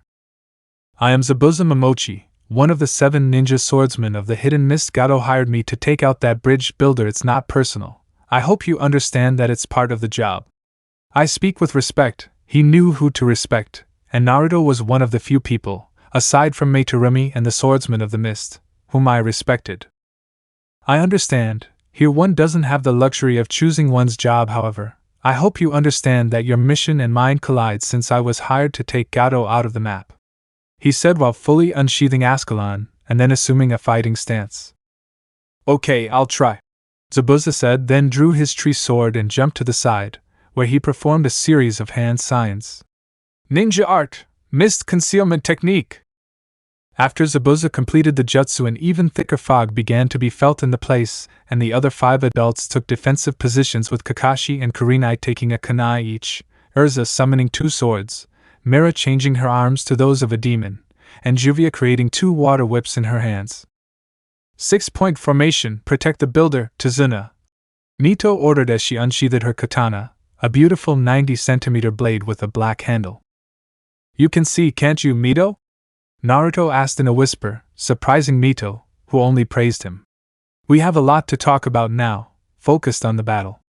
My dragon eyes make me immune to this, and I know that Kurama-san doesn't give you senses comparable to mine. I regret not having done more for you when we were children. Now allow me to correct my mistake by fighting by your side. I whisper back, earning a smile from Naruto. It would be an honor for me, she said, and then she and Mito rushed into the fog. The next thing everyone saw left them speechless. Mito and Naruto's siblings, although only Kakashi and the fairies knew that, separated for more than 19 years on 2 different continents, were fighting in perfect synchrony, almost as if they were dancing. If Zabuza tried to hit Mito in the stomach, Naruto would block the blow and return it with his monstrous strength, allowing his sister to attack. If Zabuza tried to stab Naruto, Mito would intercept it with her sword and Naruto would hit him. Naruto was strong and forceful, while Mito was fast and precise in this fight. Kakashi couldn't help but smile, remembering an old talk he had with the previous Hokage Hiruzen Sarutobi. Uzumaki, the strongest clan ever born in the nations, their teamwork was impeccable. Once during the Second War I saw 2 red-headed twins fight side by side, and it was the most beautiful fight I've ever seen, and Mito-sama once told me that the Uzumaki twins are so close that even if they are separated by decades, when they see each other again they will continue fighting in perfect harmony. I just hope my eyes can see those 2 being what they should always have been before leaving this world and joining my wife and sensei in the pure world. You may not see it, but I know I'll tell you everything, Sandame-sama. This is what Naruto and Mito were always meant to be, Kakashi said with a smile on his face, although the mask didn't allow him to show it to the world. Kurenai was confused. Mito refused to join the Ice Queens of Konoha, but here she was now fighting side by side with a stranger in perfect synchrony. Without a doubt she would have to tell this to her sensei. The fairies were happy. Myra's sensitive demon ear had heard Naruto conversing with her sister, and was happy to tell her harem sisters that Naruto, the man who had been suffering from guilt, now had the chance to make up for the mistake he made by hating her unjustifiably. Back in the fight, Naruto and Mito finally got Zabuza to where they wanted him, and with one last move they both attacked in perfect sync, and as if reading each other's minds they both attacked with the same attack. Uzumaki style, Twin Hurricane. They both chanted before beginning the most powerful attack of the Uzumaki Kenjutsu style, an attack that turned them into a violent red and gold hurricane that enveloped Zabuza, who screamed in pain as he received hundreds of cuts on his body. Damn, they're good, they didn't even give me time to prepare my attack, Zabuza said, growling. If he had been able to make his water clones, this wouldn't have ended like this. This ends here, Samuel. He said. Naruto had forgotten Zabuza's name. My name is Zabuza, Zabuza growled before feeling the worst pain of his life at the hands of the wounds on his body. I get it, Rosendo, Naruto said with a flat look, causing everyone to squirm. That doesn't even look like it, was everyone's thought, even Haku's. Hey, seriously, don't you remember the name? Kakashi asked. Zabuza had introduced himself no more than 30 minutes ago, and the fact that he forgot after I yelled it at him didn't help his image. Naruto-kun only remembers the names of those who earn his hatred or respect, and Zabuza didn't earn either, Urza said with a nervous smile. In Fiori there are many dark guilds that hate Naruto-sama for that, like Black Unicorn, Juvia said, making Urza remember the one-sided beating Naruto gave to that guild years ago, while the genin had the same reaction as Naruto when he saw them for the first time, laughing. Back with Naruto and Mito, they were preparing to deliver the final blow. But before they could do so, 3 Senbon pierced Zabuza's neck, and immediately afterward, a masked ninja appeared before them. Thank you very much for weakening him. I've been following him for a long time and I wouldn't stand for someone else finishing him off. With your permission, I'll leave, he said, then took Zabuza's body and then left, leaving Mito and Naruto with flat faces at the obvious situation. You're not hitting vital spots, are you? Naruto asks. There aren't many who hit in the neck and don't hit anyone, Mito said. Pressure point induced fake death, Naruto said. It seems they're definitely working together, Mito said. They're going to come back with help, Naruto said. No doubt. Should we tell them? Mito asked. Later. Now let's go back with the others and go to where the old man with the hat is, Naruto said and then founded his sword just like Mito. You seriously don't remember Zabuza's name? Mito asked. Whose? Naruto replied, confirming Mito's theory. Chapter 9: Forgiveness and the Battle on the Bridge. After Naruto and Mito returned to the group, they simply told Tazuna/Kaiza to continue leading the way, something they did without question after everything they saw. Contradicting the twins would be the worst idea they could have. And after a few hours they finally arrived at the house of the old bridge builder, and thanks to the protection of the ninja and the magicians the old man was able to get home with his daughter, who for some reason reminded Mito of her ex-mother's best friend, something that she told her brother in a whisper, although of course she said, "She looks like Mikoto-sama, don't you think?" But of course Naruto didn't remember who the hell Mikoto was, so he just got closer. Another thing that happened was the beautiful reunion between Kaiza and his wife. Naruto didn't quite understand the story of the fisherman with the woman named Tsunami, but hey, he wasn't one to talk after all. He was dating an alcoholic, a girl made of water, a demon, an iced tsundere, and a redhead with a devilish temper.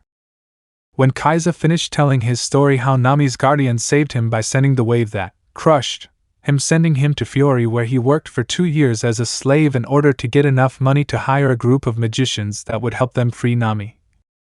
It was time for introductions. Tazuna for his part introduced the teams, which received a thank you from Tsunami. Then Mito introduced herself as Mito Uzumaki, something that puzzled Naruto, but he decided he would ask later when it was time to talk. Naruto introduced himself as Mikadzuki Naruto and his group as Urza Scarlet, Mira Jane Strauss and Juvia Loxer, and as the group that Kaiza hired to get Gato out of Nami no Kuni, something that Tsunami greatly appreciated. After a few hours and after everyone settled in, unfortunately for Juvia she had to stay in a shared room, but not with her Naruto-sama but with the women, giving that she, Urza, Mira, Sakura, Hinata, Mito and Kurenai will stay in one room, while Naruto, Kakashi, Shino, Kiba, Sasuke and Sai will take the other available room. Or that would have been the case if it weren't for Naruto, who said he would camp outside since he wouldn't share a room unless it was with a pretty girl. After saying that, he simply used his re-equipped magic to summon a tent 3 meters wide, 4 meters long and 1.5 meters high, that is, big enough for 4 people, a not at all subtle hint to his girlfriends to sleep with him during this whole mission, something they would of course take advantage of. While Naruto set up his tent, or tried to, since he had never set one up in his life, since if he were given the choice between camping and sleeping outdoors he would prefer the latter. The only reason he bought it was to have met the 3 children, and yet he never set it up because he always forced the dwarves to set it up, and like any stubborn man he threw away the instructions just a few seconds after opening the package. By force the dwarves I mean Sting and Rogue, while her brother suffered with the tent. Mito proceeded to give the news to everyone present. Zabuza is alive. He dropped the bomb, causing everyone except the fairy tale group to suspect him due to Naruto's frustrated reaction after the masked ninja took Zabuza away. But we saw how that masked boy killed him, Mito-sama. Sakura shouted, clearly scared. Don't yell at me, Sakura, I'm not like Kakashi and I don't tolerate insubordination. You're a pathetic genin, while I'm a jounin. Raise your voice one more time and I'll rip your tongue out and feed it to you. Threatened Mito with the Kyuubi's voice, to Sakura's complete horror, who made a mental note to not speak again until this mission was over. Now, as I was saying, the fake ninja hunter uses Saban to cause a fake death induced by pressure points. He explained, causing everyone to open their eyes without exception. What are we doing? Sasuke wondered. I don't know about you and I don't care, I'm just going to see what I can do to entertain myself in the village, Mito said before standing up and leaving Tazuna's hunt. We don't work with Hinmen, if you'll excuse us with Naruto-kun, we'll plan a way to help this village, Urza said, then left and headed to Naruto with Juvia and Mira. Later, on the roof of the house.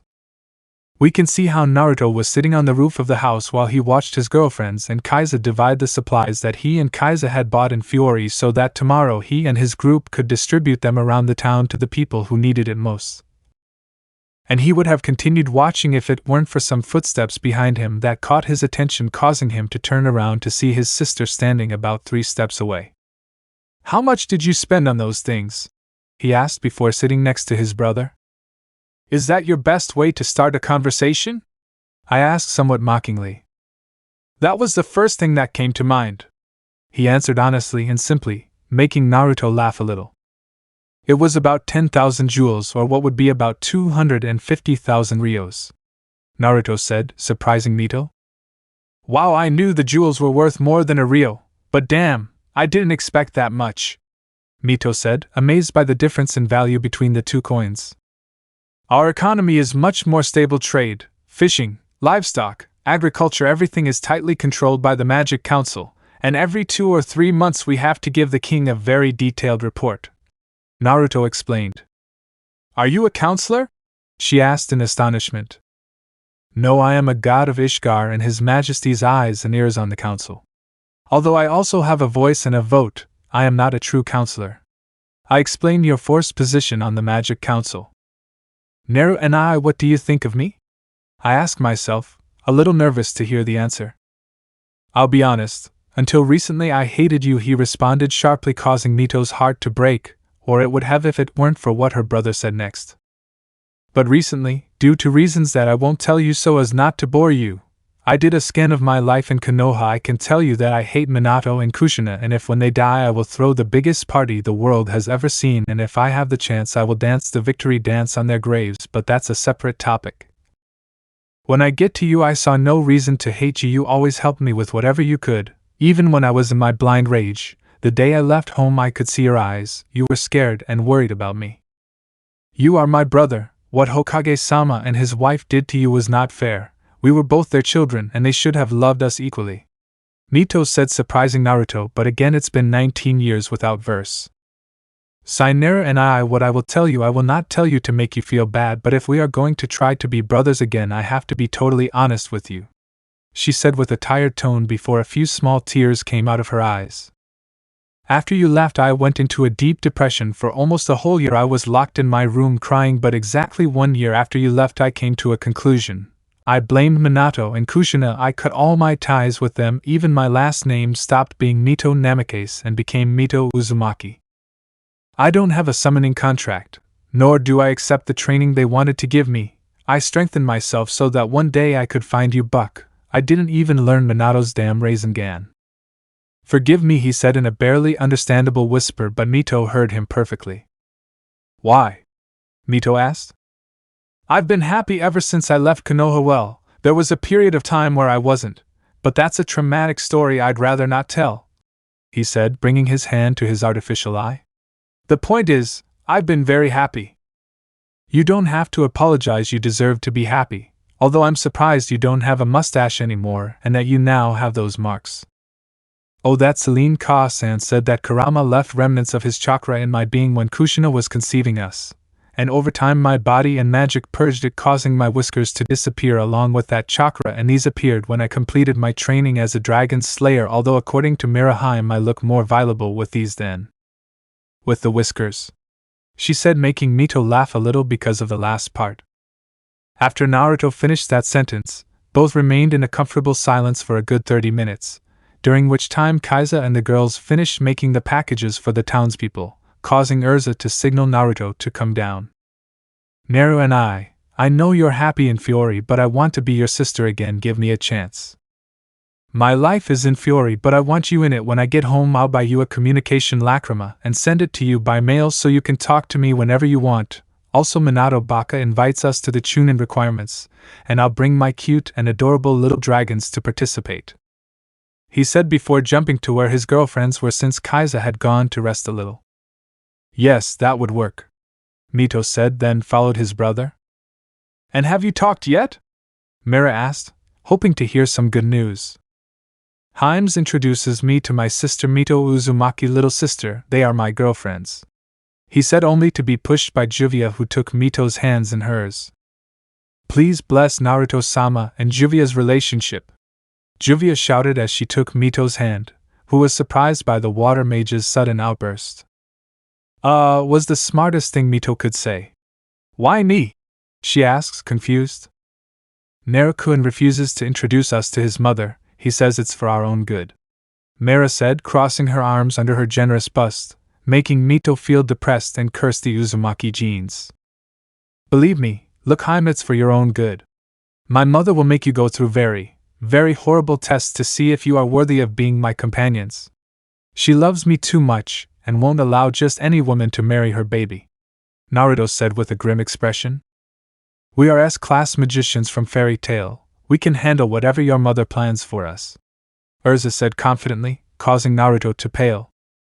"Oh no, you shouldn't say that," he said, completely pale, confusing the four women. Meanwhile, on Dragon King Island, Celine was sitting quietly planning how to make her little brother Kaiser have a pretty mate when out of nowhere she felt a disturbance in the universe, almost as if someone was challenging her to do hellish tests for her son's future wives. "Amuri, Ruby, Altaria, time for the overprotective mother protocol, refusing to lose her baby," she said with a dark aura emanating from her body and a dark smile. "Amuri still thinks we should change or at least shorten the names of your protocols," Amuri said. "Who's the dragon goddess here?" Celine asked. "You are the blue-haired girl," replied. "Exactly, now help me plan the toughest tests I can put my potential daughters-in-law through," he said with a dark smile. "We'll need an impartial jury," Big Sister Altaria said, only to be hit by Ruby and Amuri. "Shut up, idiot, don't give him any ideas," they both shouted with shark teeth. "Where are the idiots with more muscle than brains we call brothers? Oh, and Naru-chan will be a great judge, too." After that question and statement, the barons of the Dragon King clan, including Naruto himself, felt they should escape as far away from Celine as possible. Back with Naruto and company. "Urzaheim, she has awakened a monster that knows when she is challenged," Naruto said, even paler than before. "Is Naruto-sama afraid of his mother?" Juvia said, to which Naruto just approached. "If you had lived with her on Dragon King Island for 6.5 years, you'd understand why I'm scared," Naruto said, then curled up on the ground, recalling the traumas cheered by his mother's hellish training. "Urza, if we die, I swear I'll resurrect to kill you," Mira said. "I'm sorry," was all the redhead said. "Oh, I wanted nephews," Mito said, not understanding a damn thing about what was happening, but she did understand that they were going to die. "I have an adopted daughter, is that helpful?" Naruto asked, still curled up on the floor. "I suppose it could work anyway. Calculate the time. With Zabuza's injuries he should be back on his feet in a few weeks. Even so, I think he won't come alone this time, and he won't only bring his partner," Mito said, to which the four mages nodded. "There's a chance he'll hire a dark guild. There are many who want revenge against Naruto-kun as a black unicorn," Urza said, causing Naruto to just start laughing. At the same time, in Zabuza's hideout, Gato was completely pale because he simply had come to confront Zabuza for failing to kill the bridge builder, but when the words "the new Red Devil" and the Dragon King were among those protecting them, his arrogant attitude was lost because Mito Uzumaki and Naruto Mikitsuki were monsters that couldn't be taken out with normal shinobi Mito required an S-class ninja like Kakashi Hatake just to make her sweat, and Mikitsuki Naruto had never been defeated in his life. He had only tied in his fight against his friend, brother, and rival Gildarts Clive. "I see this complicates my plans a lot, but it doesn't make them impossible. I guess I'll have to turn to my contacts in Fiori. I don't know why, but I have a bad feeling," thought Zabuza and Haku. Later at Naruto and the girls' camping tent. In the camping tent we can see how Naruto is currently sitting in a semicircle dressed in red pajamas with blue moons while he and his white girlfriends watch the exclusive communication lacrima of Oration cease. "Let me see if I understand. Gato contacted the Balam Alliance, and you agreed to come here to fight with us," Naruto said, making quotes in fight, to which Oration 6 just ascending. "Why? We don't have a perfectly thought out plan anymore?" Mira asked this time. "It would be a good way to capture Sorano and have her tried and taken into fairy tale custody so she can be with her little sister. The rest of us will go along with the plan." He explained his reasons. "Cobra, we know it's not how we planned it, but this way Angel's nightmare will end," Midnight said. "What do you say?" Naruto asked the three beauties. "It would require a major effort on our part, but it's possible and wouldn't ruin the plan," Mira said. "Not so much from me. I still want to hit them for hurting and making Grandpa Rob cry," Urza said with a look that would freeze hell. "Juvia thinks we should do it, Naruto-sama." Juvia said she wanted Yukino, whom she had grown fond of, to have her sister back. If that's the case, then it's fine. The trip is long, travel carefully, Naruto said seriously, to which the Oration 6 just nodded. Older brother named Sorano. Thank you for doing this for me, she said with a smile that made her look even more beautiful. You're welcome. Now good night. Today was a long day, and we need to rest for a long day helping Nami's country, Naruto said, making Oration 6 smile. This was the older brother they admired. The next day at night, Naruto and company found themselves having dinner at Tsunami's table after having spent a long day helping out in whatever way they could around the village with the help of Mito and Kaiza. Everything was incredibly peaceful until out of nowhere a guy Romeo's age decided that he'd had enough and spoke up. Why are you trying so hard? Cat is going to kill you all, he shouted, surprising Kaiza. This wasn't the Inari he remembered, but that didn't matter. He simply turned to look at the guests, much to their delight. Naruto and the female magicians were completely calm, as were Mito and the two Jounin. Of course he won't kill us, I'm an Uchiha, an elite, he said, causing Sai to sigh. Not even his father's training in root prepared him for his teammates' idiocy, and he secretly wished that Naruto or Mito would put an end to him forever. No, stop playing heroes, you don't know suffering, you've surely lived a peaceful and happy life in your villages. He sealed his fate as Naruto's hair covered his eyes, giving him a terrifying appearance. Oh no! Urza, Juvia and Mira said they could stop what would happen, but the brat needed the lesson. I don't know suffering, Naruto said with his dark, demonic voice that terrified Inari. The one who doesn't know that is you. Now I will show you true suffering. Black arts, sands of time. He chanted, and immediately around him a large amount of black sand began to emerge, covering everyone. Once the black sand capsule was completely closed, Naruto showed his life without any exception. Everyone saw with horror and helplessness, except Sasuke for being an emo idiot unlike Rogue who is just emo, how Naruto was mistreated and despised by his parents. They saw how he lost his will to fight when he was only 7 years old and ran away from home. They smiled when they saw how he found Selene and the other 12 Dragon Prince, although that happiness did not fade much when they saw the infernal training he underwent, the calls in the face of Kaiser to get him used to fire, the hours underwater that Amuri made him spend so he learned to breathe underwater, the discharges of millions of volts that Ghidorah threw at him, the beatings of Behemoth, the falls of hundreds of meters from Altaria, the glaciers where ice locked him up so he learned to be one with the cold, how Ruby forced him to hit diamond walls to harden his skin, how Cobra poisoned him with all kinds of toxins to make him immune to any poison, like Silvers beat him up and abandoned him with weapons, like Eden abandoned him in the forest without food or water to make him one with nature, like the twins Raijin and X's used him as a target for their magic to make him immune to light and darkness, and when they got to the mother they expected her to go easy on her son, but no, she was the worst of all. If Kaiser's calls were bad, the roar of the dragon god of the moon at point-blank range was. In Fairy Tail now understood why Naruto was so afraid of his mother. She was a demented sadist, and Mira discovered where her resistance came from after such training. That Naruto was able to please her all night even being drunk was not so surprising anymore. Then came his first dragon massacre, how he decided to live his lost childhood by turning into his 5-year-old self with a forbidden spell but with the power he had in his teenage form, how he met Urza, how she and he were kidnapped by Zeref's followers and their entire stay in the Tower of Heaven, how Urza was about to be raped by 3 fat pigs of which 2 died at the hands of Naruto, making Sakura and Hinata's stomachs turn and Tsunami cry not for the unhappy they deserved die but for the poor girl, showed how he was then whipped by 50 blades courtesy of 10 whips before the eyes of all the slaves, as a group of hope formed to avoid falling into despair. The arrival of Jelal and the future oration ceased to his group, as because of Jelal the plan that an opinion of Kakashi and Kurenai was perfect but slow to execute was ruined, causing Urza to be taken before a powerless Naruto who could do nothing but crying that stopped to give way to anger when he saw his friend without her right eye. As he tore out his eye and gave it to Urza, they saw his unilateral massacre of the guards of the Kakashi Tower, even wanted to vomit at such a display of carnage on his part. Those of Fairy Tail and Mito only whistled. It's not that Naruto's sadistic excited them, well, Mira a little, but in their eyes those deaths were more than deserved.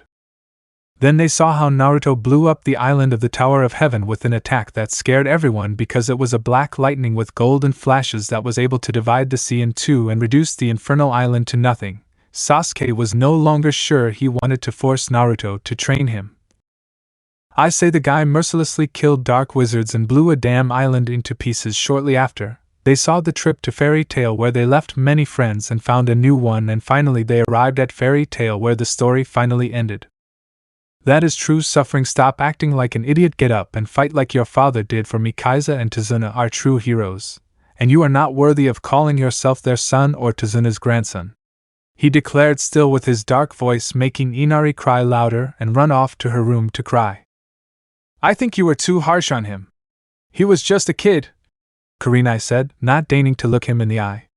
After all, she was one of those who had favored Mito when they were at the academy.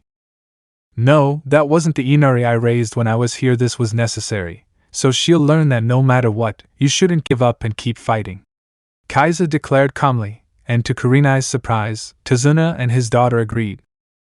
Believe me, Kurenai, if my sources are correct, and believe me they are, we will face not only Rosendo but Oration Secundus, and the kid will not be able to keep hiding, Naruto said, causing Kakashi to choke on his food long enough for Naruto to see his face, but he wasn't very impressed.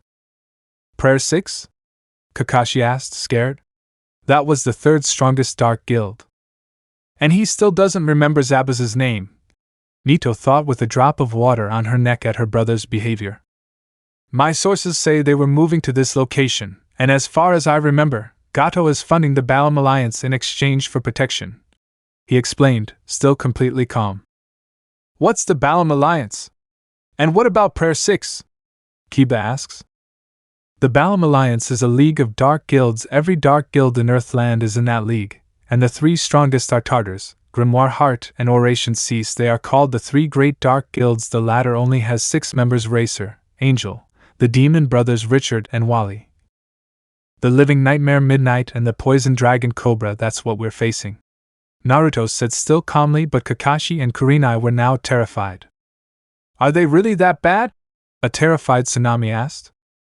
Racer is an expert illusionist and possesses a magic that makes him lightning fast. Angel possesses the magic of the celestial spirit as well as the ability to summon angels, the first two Urza explained. The Demon Brothers Wally and Richard are experts in block magic and earth magic. Separately, they're powerful together, and they're nearly invincible, Mira explained. Cobra is a dragon hunter, and has a pet named Cubelios who is dead at the slightest touch of his fangs, Juvia said. And the worst of all is Midnight. His nightmare magic makes you live your worst nightmare, as if it were real, and he has never been seen fighting using his other two magics. Do you know much about them? A curious Kiba asked. I know them because I was the one who trained them, but they betrayed my trust and formed a dark guild, so when they come, I don't want any of you sticking your noses in. It's Fiori business, but above all, it's a family matter, Naruto said, causing his girlfriends to internally applaud his performance. Calm down, we won't interfere. If they are former apprentices of the Dragon King, then it's not something we can handle, Kurenai said, and Kakashi agreed, although Sasuke and Sakura didn't. But before either of them could say anything, a kunai was a few inches from their crotches, and a sweet smile from Mito silenced them. There are 6 of them. I have the level of an SS-class shinobi. It's not that I distrust their strength, but if they are as powerful as they say, they will ask for all the help possible, Mito said, to which Naruto apparently would have to explain the situation to Mito and Oration 6, but it was not something he could not accept. 1 week and 5 days later. The week passed peacefully. Inari stopped behaving like a coward to the point that he even asked Naruto to teach him how to use magic, something he received by giving him basic level fire and earth magic books. He didn't want the dwarf to get hurt or set fire to his house or the forest, something that Natsu had done a few dozen times when he trained with him years ago. For his part, Sasuke had also demanded that he train him since he was an Uchiha and deserved the power, but Naruto simply put him in a block of ice courtesy of Ice Make and threw him into the sea in the hope that he would be lost forever in the sea. Unfortunately, shortly after, Mito forced him to save him since Sasuke, unfortunately for both her and her brother, the emo Uchiha on duty was an important person in Konoha. On the bright side, after the incident, Kakashi forbade Sasuke to approach within 40 meters of the group of magicians, something that pissed him off, but he decided to accept. He needed Kakashi to become stronger.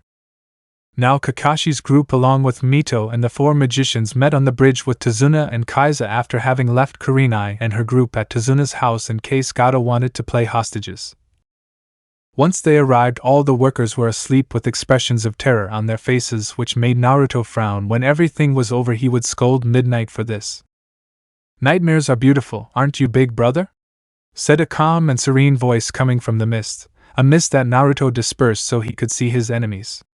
"It's been a long time, Naruto Aniki," said the same voice as before, although it belonged to Midnight, who has a thin body build, spiky, black hair on top, and longer, white hair on the bottom. He has a set of 5 brown pearls braided from the right side of his hair. He wears a black leather vest with white fur-like material on the collar and sleeves. He also wears a white armband around his right bicep, and a black choker around his neck. He wears a pair of yellow pants with black patterns on them, and burgundy boots. There are studded bracelets on his wrists, and skull earrings on his ears. He even has eyeliner and dark, plum-colored lipstick. His lower eyelashes are also prominent. Midnight bears the red Oration Cease seal, printed on her right shoulder, and wears dark nail polish. Macbeth was all Naruto said with a look devoid of any emotion. "Looks like Big Brother is angry. Weren't you the one who said we should show the world what we could do with our prayers?" Cobra asked mockingly. "Oh, what a good actor he is," thought all the members of Fairy Tail and Mito. "I said that as the older brother I once was. I must correct that mistake," he said, and then just sighed.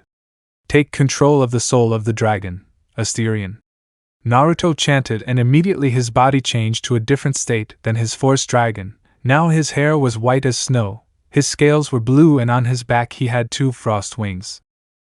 "Eric and Macbeth are mine," he said, and then launched himself against the 2 mentioned with a frost fist in each of his arms, which impacted the stomachs of the strongest duo of 6 prayer. Note Naruto's takeover powers his Slayer Dragon. For example, this powers the Arctic Dragon, but with the deficiency that he is unable to use the Solar Dragon, and his other styles lose some power. Re-equip, Hisho no Yoroi. Urza sings to then re-equip herself with armor that is more like a fantasy suit having a leopard. Her heart takes a rather revealing shape, covering only her breasts, which has a leopard print, and the upper and lower areas of it is covered with a row of white fur. Her abdomen is exposed, and on her waist is a belt that holds a green cloth that weighs on her left leg. Her arms and legs are covered by a dark blue fabric. On her hands she wears silver bracelets. On her right arm she has a leopard print shoulder pad and a kind of shield. Likewise, on her right leg is also covered by a leopard knee pad. Finally, she wears high silver boots, and on the back of the armor, she wears a red tail, as well as a white fur collar, in addition to a pair of large leopard ears that adorn both sides of her head. "I'll take care of Racer." Soul of Satan. Mira chant, and immediately afterward her body changed completely. Her eyes became darker and her eyelashes larger. On her right eye and thighs scar-like marks appeared. Her hair became much wilder and her ponytail grew and now falls on her forehead. Her ears grew and became pointy. Her forearms became covered in scales and fin-like appendages grew out. Her clothing changed to a one-piece suit. "I'll take Angel, Juvia, Mito-san, take care of Richard and Wally," she said, and then attacked Sorano. Juvia is almost an S-class mage. Mary Jane-san can't give her orders anymore, Juvia shouted, then simply grabbed Mito and headed to the siblings' place. "Man, Nara and I likes weirdos. He also dates an alcoholic and an exhibitionist," Mito thought without knowing it. In Fiori, a card magician and a blonde who was trying to get close to Naruto sneezed. "I swore we weren't friends, we were just allies," Kakashi said to Zabuza, who just shrugged. "Believe me, I really don't care now. I think it's more than obvious that he won't be able to fight them, but you're a different story," Zabuza said. "Haku, take care of the children," he ordered, then launched himself at Kakashi. Unbeknownst to them, they were observed about 900 meters away by someone who was waiting for his moment to appear. With Naruto, Cobra, and Macbeth.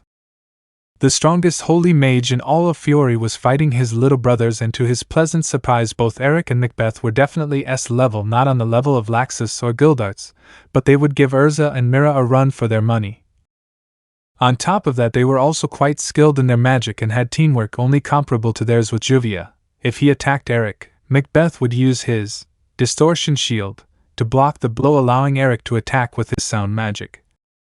If he tried to attack Macbeth, Eric would get in the way and Macbeth would counterattack with his darkness magic. It was true the fight was a farce, and if the god of Ishgar wasn't holding back he could have finished Aura 6 by just using a Dragon Slayer spell, but he had to grant that they had become very strong. And he couldn't help but feel proud of them, but then again he was the strongest man in Ishgar and he had a reputation to uphold. I grant you, you've become very strong, but this ends here. I see Wind of the Arctic Dragon. I chant, and behind him I create a gigantic magic circle from which a great current of cold air emerged in the shape of a great dragon which hit both magicians, and not even Macbeth's shield was able to stop it. When the wind ended, Cobra, Cubelios, and Macbeth were seen covered in frost and completely motionless. Jibbo nas fidboth, Cobra said, clearly annoyed, or so Naruto understood, since freezing his lips made it difficult to understand his emotions. This wasn't part of the plan. I know the plan was just Orano, but I can't wait 3 more months to kick their asses for doing that stupid thing, he said simply. Hmsifo sadso, Macbeth asked. How long does this last? Don't worry, in about 15 or 20 minutes the frost will melt, and you'll be able to escape, as was the original plan. Fazengask defaskso. I asked Cobra. How do you understand us? I've frozen someone in the guild for a few times a week, so I've learned to understand them, he said as if it were no big deal. Anyway, I'll go see the show. Take care of yourselves, he said, then waved goodbye, leaving a clearly satisfied Eric and Macbeth. They knew their brother had held back a lot, but they were satisfied with the fight and learned that they still had a long way to go. With Urza and Racer. The battle of the speedsters was also quite fierce. Despite being false, Racer as a lover of speed could not help but feel proud of being able to keep up with Urza in his fastest armor, and for her part Urza, although she wanted to kick Racer's ass, also felt proud that one of her little brothers was so skilled, but she was Tyranny, the queen of the fairies, not just any S-class mage, so deciding to put an end to this she simply took a good distance from Racer, and with her spell, Sonic Claws, put an end to the fight. I'm sorry about this, Racer, but one of us had to lose, Urza said, to which Racer just listened. Grandpa certainly wasn't wrong about you, brother. You are worthy of running alongside Naruto and Nikki. I know you should be able to get up in about 10 minutes. Don't worry, we'll take care of Sorano, he whispered before changing into his normal armor and heading over to Tazuna, where, to his surprise, Naruto was already there. With Mira and Sorano. To Mira's surprise, Sorano was not at all the type of magician that Lucy was. She was not only capable of using star spirits, but also a great hand-to-hand combatant. So she took the fight to ranged magic, and with the sea water she crushed Sorano and left her out of combat, and finally returned to normal, and carried the unconscious magician back to where Urza and Naruto were. I think she could help Lucy a lot, Mira whispered so only Naruto and Urza could hear her. Then she dropped Sorano to the ground, only to see strange silver chains surrounding her. Forgive me, Angel, but it's to make the act believable, Naruto said in a whisper, then cut the chains coming out of his arm. Don't worry, she has no right to complain, and if she does, you can always ask her to file it in writing in the guild's complaint drawer, Urza said mockingly. What isn't the living incinerator called, Natsu? Naruto asked, and Urza just smiled. No doubt Naruto had to talk seriously with Urza. With Juvia, Mito, and the siblings. Mito and Juvia were having problems with the demon brothers, not because of power. Juvia alone is much stronger than both of them together. Her problem was teamwork.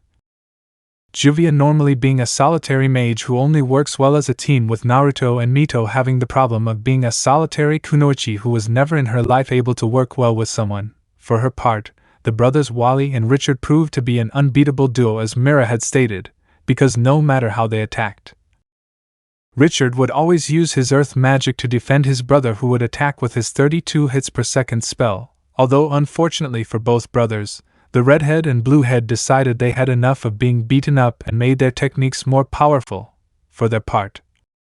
Juvia, who decided to attack Wally, performed a spell called Water Nebula, with which she took the block mage out of circulation. For her part, Mito performed a jutsu characteristic of the second Hokage, the Aquatic Dragon Fang Jutsu, with which she enclosed the Earth Mage in a water dome which later took the form of dragon that rose into the sky to finally rush onto the bridge with great force. With their battle over, both mages returned to the group, seeing how they had been the last to finish their match, something that caused Mera to mock Juvia a little, but a quick reprimand from Urza and Naruto made her stop. Kakashi's battle and everything else will remain unchanged, mainly due to Naruto's disinterest in the shinobi continent. After the battle, Tazuna and the rest of the village celebrated the defeat of Gato at the hands of Zabuza's sacrifice, whose corpse was currently being burned to ashes along with that of his companion by Naruto. You may have lost your life today, Momochi Zabuza, but you earned the respect of Mikazuki Naruto, and as long as I live, I will never forget your name, Naruto said as he watched Zabuza's ashes fly in the wind. What will happen to his sword? Asked Mito, who was holding the Kubikira Kocho. It's your decision. It's too heavy and impractical for me to use. Urza doesn't like those kinds of swords, Naruto said, to which Mito only approached to carry the great sword on her back. Tried to convince Namikaze to send her to Kiri as a show of good faith. Now come, I heard the villagers planned a celebratory banquet for the cat's death, she said while putting her arm around her brother's neck, which was quite difficult considering Naruto was almost 2 feet taller than her. However, before Naruto could give an answer, he felt a terrible presence behind him, and turning as much as he could, he saw what he least wanted to see standing there on the other side of the bridge was his greatest enemy. Oh, you're leaving already, Naruto? Aren't you going to greet me? Asked an evil-looking man who has very long dark blue hair, somewhat similar to Gajil's hair, and has piercing green eyes covered with dark circles. He has dark skin, and on it he has several blue patterns similar to the colors he takes in his dragon form. He wears only pants and wears a black cape that covers his entire torso, since he apparently doesn't wear a shirt, and wears a necklace that sports several ornaments very similar to white magatamas. Acnologia, what are you doing here? Naruto asked in the same threatening tone as the mysterious man now identified as Acnologia. It's not obvious. True and false must collide 5 times before the true king rises over the world. He recited the final words of the prophecy, and immediately began to unleash an overwhelming amount of dark magical power that brought everyone present to their knees. If that's what you want, then we'll bring about Armageddon, Naruto replied before releasing his own magical power, which was as intense as Acnologia's, but this one wasn't dark but quite the opposite. Get out of the way, he ordered while glancing at all the villagers, the 3 magicians and the shinobi who thanks to his kind power were able to stand up. Naruto, what the hell is going on here? Urza screamed. I'll explain later, now go away now, he shouted again, making Urza flinch, but if Naruto was yelling at her it was for a good reason, so doing the wisest thing possible she grabbed Sorano's still unconscious body and started running back to the village with the girl in tow.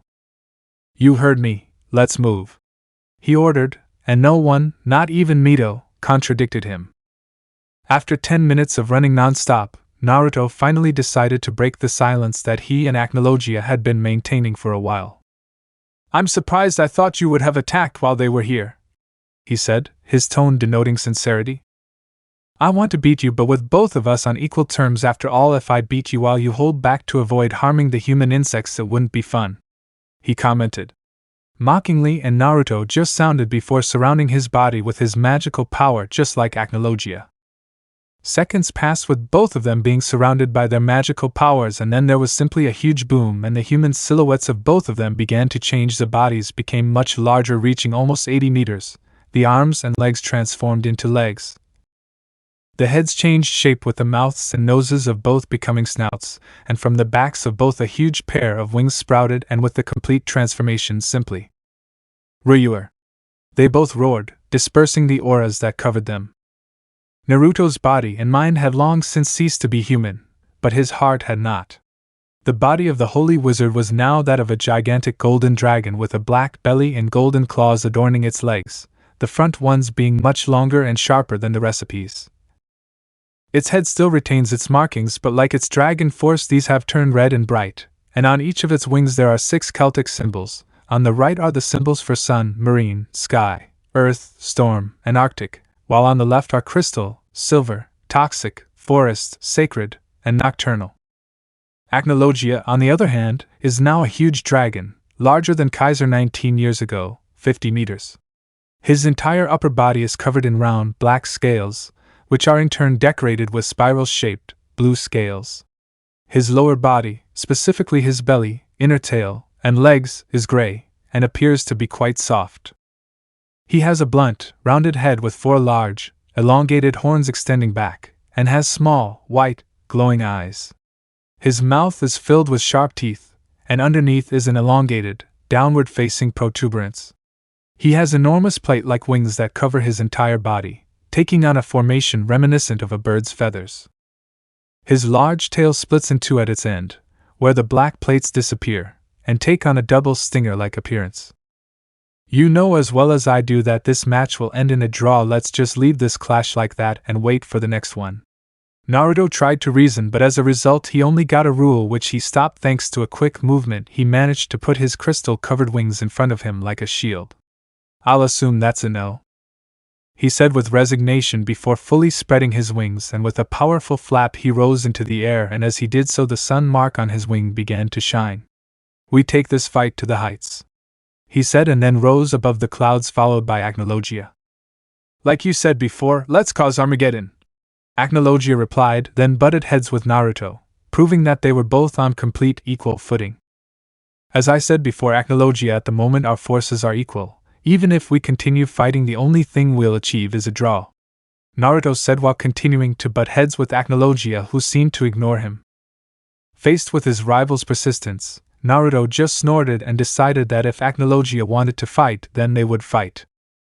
On the ground all people saw were constant clashes of blue and gold magic, while in the sky, more specifically in the fight of the 2 Dragon Kings, the fight was possibly the biggest that has been seen in 400 years. Either of them would be ground if Naruto tried to bite Acnologia's neck. The 14th prince would hit him with the stingers of his tail and Hito's would retreat. If Acnologia hit him with his claws, Naruto would answer with an elemental roar. Finally, after 12 continuous hours of fighting, we can see the 2 majestic creatures charging their final attack, which, in Naruto's words, would mark the second tie in the prophecy. Tie or not, who will emerge victorious in the end will be me, human child, said Acnologia, who was now concentrating a large amount of magic in his mouth. The murderer of his own father will never rise as king, he said while fully spreading his wings, showing how the 12 symbols on his wings had begun to shine, while in his mouth began to accumulate a great concentration of magic of 13 different colors. Maria no Hoko. Ju Sanria no Hoko. Both dragons launched their powerful roar with such intensity that the moment they collided it could be seen how the air around them was practically torn apart by the pure power. After a few minutes the raw power was simply no longer able to remain stable and exploded with enough force to knock out and send both contenders flying directly to the ground, although in Naruto's case as he fell he was gradually losing his dragon form. With the fairy tale group and company, no one believed what they saw. Seeing a dragon was something that very few lucky people could tell, seeing 2 was something even rarer, but seeing 2 and seeing them fight was undoubtedly something that until today no one had ever seen and survived. But here they were watching not only the fight of 2 dragons but also the clash of the 2 kings. Everyone had different reactions. The villagers were terrified. They knew that if the black dragon won they would all die, but they had no idea what the golden one would do. Kakashi, Kurenai and the genin, except Emisuk, saw this in astonishment and fear, at least Kakashi and Kurenai, because these 2 dragons, just by feeling their powerful presences, could say that they were much more powerful than Kyuubi, Mito and the 3 conscious magicians who, when they saw the marks on the dragon's head, recognized him as Naruto. They saw this not with fear or astonishment but with concern. They knew that Naruto was powerful, but he had never before faced someone of Acnologia's level. However, that concern disappeared in the final attack when they saw the mass of energy explode and send the 2 gigantic and majestic beings flying straight to Earth. Although as if by fate, the golden dragon was not only gradually losing its draconic form and taking on a human appearance, But it was also falling just 100 meters from their position, so once it hit the ground, everyone went to see how it was doing. And as expected, as soon as they saw that the one in the crater was Naruto, the three magicians and Mito ran to see how he was, or Urza, well. Naruto, you unhappy bastard, don't you dare die. You promised me you wouldn't leave me alone again. A tearful Urza screamed as she hugged Naruto with all her strength. And how do you expect me not to die if you're crushing my bones? Naruto's noticeably tired voice brought Urza back to reality. Naruto/Sama/Kun/Naru and I. The four women shouted with tears of happiness before throwing themselves at the blonde who could only hold back a cry of pain so that the four of them could hug him.